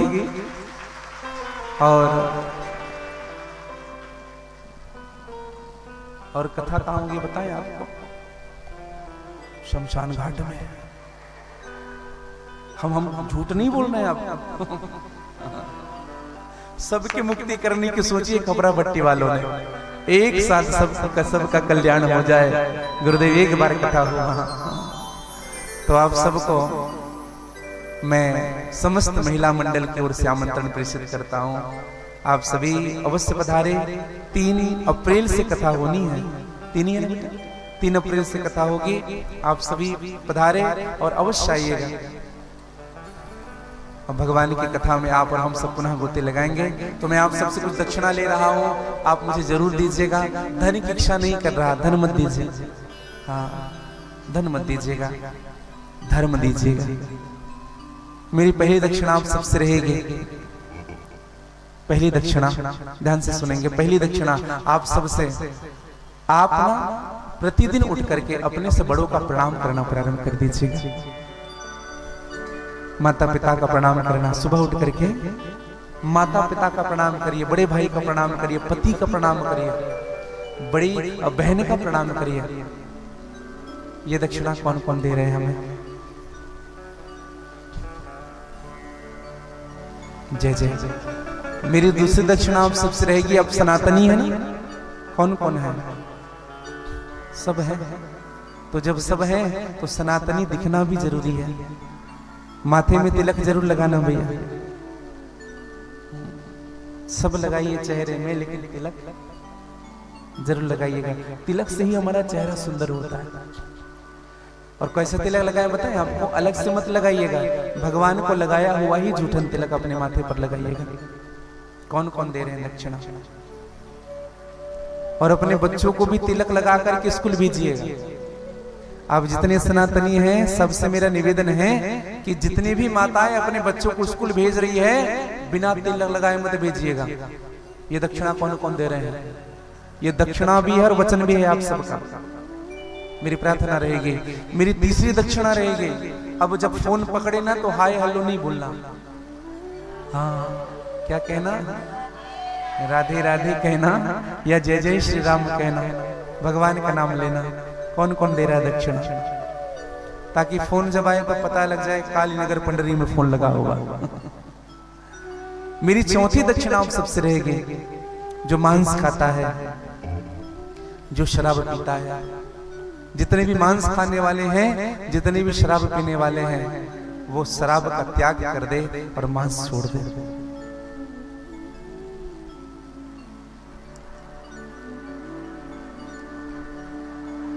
इतना हलचल मत करिए। अगर भगवान की कथा थोड़ी भी अगर हृदय में प्रवेश की हो तो बात से छोड़ दीजिएगा। आंख बंद करिए सभी, और आंख बंद करेंगे तो कोई किसी को नहीं देखेगा। आंख बंद करिए सभी, आंख बंद करके आप उठाइएगा। मेरे ठाकुर जी बस देखिए आपको कौन कौन छोड़ रहा है। अच्छा, मतलब कोई खाते ही नहीं है।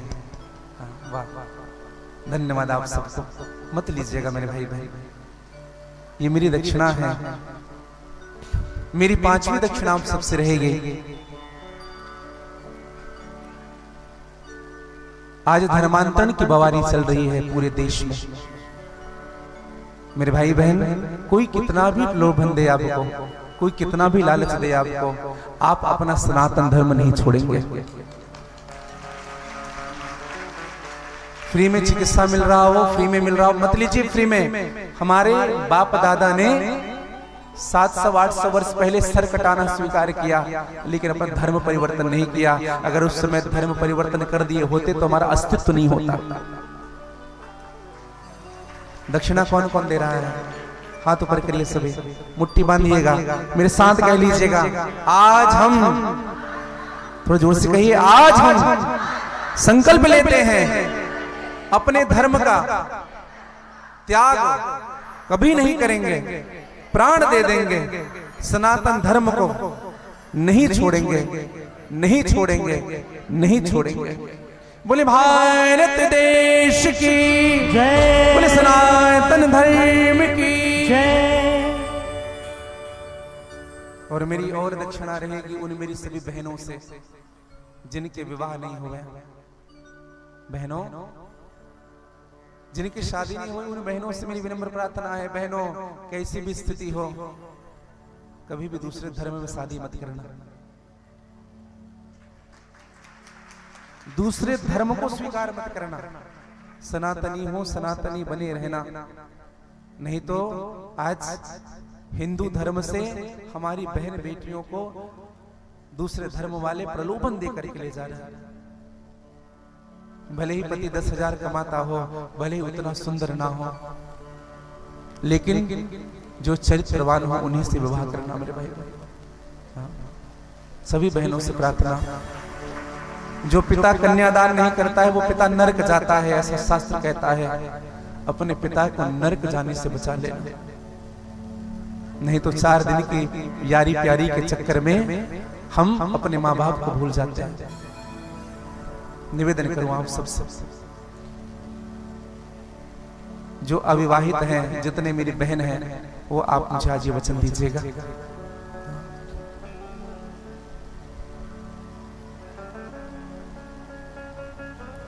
मेरी अंतिम दक्षिणा आप सबसे रहेगी,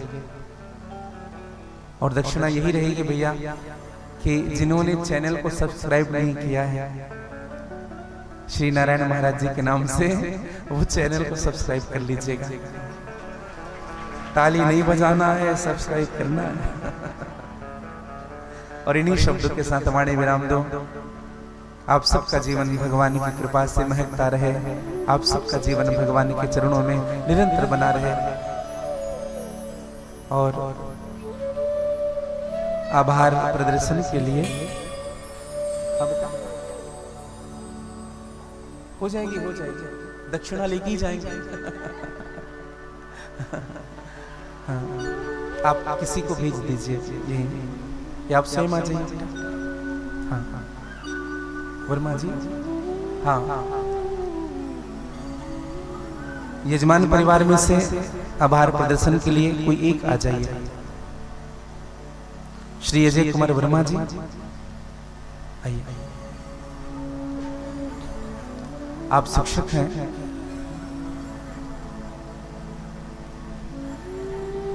आइए अति शीघ्र आइए।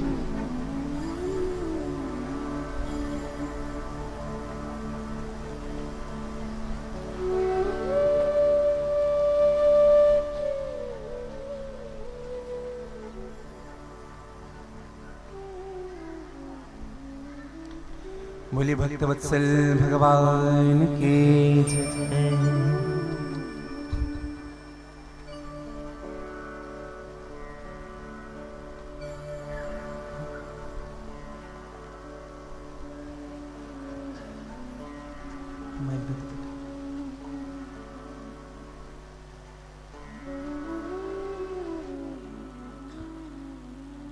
बोलिए भगवान भोलेनाथ की जय। कहते तो नहीं बन रहा है, लेकिन कहना पड़ेगा कि आज हमारा इस शिव महापुराण की कथा का समापन दिवस है। शिव जी की जो महिमा, भगवान शिव की, महादेव की महिमा जो पूज्य गुरुदेव ने सुनाई, आप सभी ने उसको सुना। केवल सुनने मात्र से ही हमारा काम नहीं होगा, अगर हम उसको अपने आचरण में सम्मिलित करते हैं, अपने दैनिक कार्यों में हम उसको प्रदर्शित करते हैं कि हम शिव के भक्त हैं, हम सनातनी हैं, तो ही इस कथा के श्रवण का लाभ हमें मिला, ऐसा हम मान पाएंगे, ऐसा हम समझ पाएंगे। आदरणीय गुरुजी ने कहा कि मुझसे कोई भूल हुई होगी। गुरु कभी भूल नहीं करता, हम समझने में भूल करते हैं। हमसे कोई समझ में भूल हुई होगी महाराज, हमसे अगर कोई त्रुटि होगी तो हम आपसे क्षमा प्रार्थी हैं। हम पूरी सभा की तरफ से आपसे क्षमा मांगते हैं। यदि हमने कहीं कोई त्रुटि की होगी, आपकी सेवा में, हमारे इस कार्यक्रम के दौरान किसी भी कृत्य से आपको यदि किसी तरह का कोई कष्ट हुआ होगा, तो उसके लिए हम आपसे हाथ जोड़कर क्षमा मांगते हैं। हम आपको बहुत बहुत धन्यवाद ज्ञापित करते हैं। हम आपको आभार व्यक्त करते हैं कि आपने हमें हमारे सनातन धर्म से जुड़े रहने के लिए हमें प्रेरित किया। और मैं इस मंच के माध्यम से आप सभी से अनुरोध करूंगा कि कभी भी धर्मांतरण की दिशा में कभी भी अग्रसर ना होइएगा। आप हमेशा अपने सनातन धर्म को अग्रसर करने का ही प्रयास करेंगे। अपने ही धर्म में आप अपने आप को रखेंगे हमेशा के लिए। मैं ज़्यादा समय न लेते हुए आदरणीय गुरुदेव का एक बार फिर से आभार व्यक्त करता हूँ, व्यासपीठ का आभार व्यक्त करता हूँ। आप सभी साज वृंद को भी मैं बहुत बहुत धन्यवाद ज्ञापित करता हूँ। सभी हमारे जो मेहमान हैं उन सब का मैं धन्यवाद ज्ञापित करता हूँ। आप सभी श्रोतागणों का धन्यवाद ज्ञापित करता हूँ।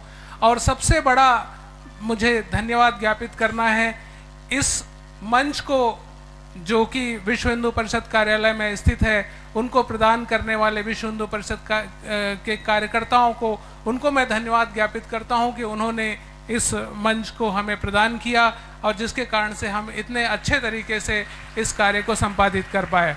आदरणीय गुरुदेव को नमन करते हुए, आप सबकी तरफ से नमन करते हुए, व्यासपीठ पीठ को नमन करते हुए मैं अपनी वाणी को विराम देता हूं, एक बार पुनः आभार व्यक्त करते हुए।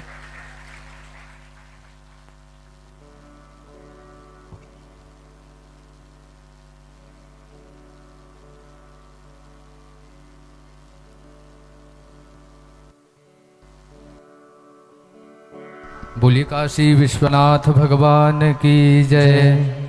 आइए यह शिव पुराण निरंतर 7 दिन तक चलने वाली यह मंगलमय शिव पुराण आज यही विश्राम लेती है। आप सभी भक्त आज यह भगवान शिव जी की मंगलमय संकल्प हमारे मुख्य जजमान जी आकर के संकल्प करेंगे। आप सभी तीनों जजमान जी आकर के मंगलमय संकल्प करेंगे। आप सभी भक्त भी इस मंगलमय संकल्प में सम्मिलित होकर के अपने जीवन को कृतार्थ कर सकते हैं। संकल्प बिना अधूरा माना जाता है, तो आप सभी भक्त इस मंगलमय संकल्प में सम्मिलित होकर के हाथ में द्रव्य अक्षत पुष्प रख करके इस मंगलमय संकल्प में सम्मिलित हो सकते हैं। हमारे मुख्य जजमान जी आकर के संकल्प करेंगे।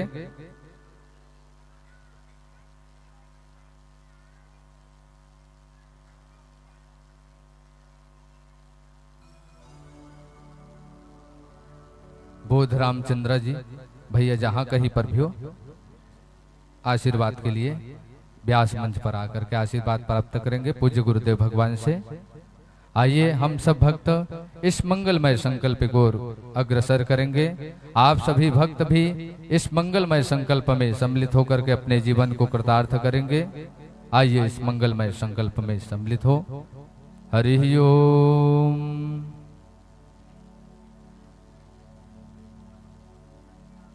हरि ओम। सभी भक्त भी संकल्प में सम्मिलित होंगे। ओम जले विष्णु थले विष्णु विष्णु पर्वत मस्तके ज्वाला माला कुले विष्णु सर्व विष्णु मयम जगतः। हाथ में अक्षत पुष्प द्रव्य दक्षिणा रखेंगे। सभी भक्त बोलेंगे 3 बार भगवान का नाम उच्चारण करेंगे। ओम विष्णवे नमः, ओम विष्णवे नमः, ओम विष्णवे नमः। बाकी स्पर्श कर लीजिए, हाथ स्पर्श कर लीजिए सभी। ओम विष्णवे नमः, ओम विष्णवे नमः। ओम अद्य पूर्वोच्चारित एवं ग्रह गुणगण विशेषण विशिष्टायाम नामोच्चारणम गोत्रोत्पन्नस्य। सभी भक्त अपना नाम लीजिए। हमारे मुख्य जजमान भी लेंगे, अपना नाम लीजिए। बोलना अहम श्रुति स्मृति पुराणोक्त वेदोक्त शास्त्रोक्त फल प्राप्त्यर्थम श्री शिव कृपा फल प्राप्त्यर्थम मम सकुटुंबस्य सपरिवारस्य क्षेमस्थैर्य दीर्घ आयु आरोग्य ऐश्वर्य भी वृद्ध्यर्थम आदिदैविक आदिभौतिक आध्यात्मिक त्रिविध तापोप शमनार्थम सकल मन इप्सित कामना संसिद्ध्यर्थम धर्मार्थ मोक्ष चतुर्विध पुरुषार्थ सिद्धि द्वारा श्री शिव कृपा फल प्राप्त्यर्थम यथाशक्ति यथा भक्ति द्रव्य दक्षिणाम अहम तुभ्यं संप्रददेत। ओम जज्जागृतो दूरमुदयति दैवं तदुसुप्त तथैवैति दुरंगमं ज्योतिखान् ज्योतिरेकं तन्मे मनः शिव संकल्पमस्तु। बोले काशी विश्वनाथ भगवान की जय। गौरी शंकर भगवान की जय। आइए इसके पश्चात भगवान शिव जी की मंगलमय आरती। इसके पश्चात कल जो भगवान की रुद्राभिषेक महारुद्राभिषेक के अभिमंत्रित किए गए रुद्राक्ष आप सभी छत्तीसगढ़ की पावन धरा पर छत्तीसगढ़ के माटी पुत्र गौरवशाली विभूति परम पूज्य नारायण दास महाराज जी श्री राधे निकुंज रोहिणी गौधाम ग्राम जंजगिरी जिला दुर्ग, जहां पर 3 एकड़ में विशाल राधे निकुंज धाम स्थापित है, जहां बाबा निकुंजेश्वर महादेव विशाल मंदिर में विराजित है। मंदिर के सामने बहुत ही सुंदर मनमोहक राधा वाटिका है जो मन को मोह लेता है। साथ में पूज्य महाराज जी के द्वारा निरंतर 9 सालों से रोहिणी गौधाम में सैकड़ों गौवंश की सेवा हो रही है। हर वर्ष कन्या विवाह, वार्षिक उत्सव, शिवरात्रि उत्सव, रथ यात्रा पर्व, राधा अष्टमी एवं तीज पर्व आदि उत्सव बड़ी भव्यता और दिव्यता के साथ मनाया जाता है। पूज्य महाराज जी का संकल्प है गौवंश की सेवा, सनातन संस्कृति का उत्थान एवं दीन दुखियों की सेवा करना। आपसे निवेदन है कि राधे निकुंज धाम रोहिणी गौधाम अवश्य पधारे और छत्तीसगढ़ के माटी पुत्र हमारे छत्तीसगढ़ के गौरव परम पूज्य नारायण दास महाराज जी से जुड़े एवं उनके इंस्टाग्राम, फेसबुक और यूट्यूब चैनल को सब्सक्राइब जरूर करें। जय जोहार, जय छत्तीसगढ़, जय सनातन, हर हर महादेव।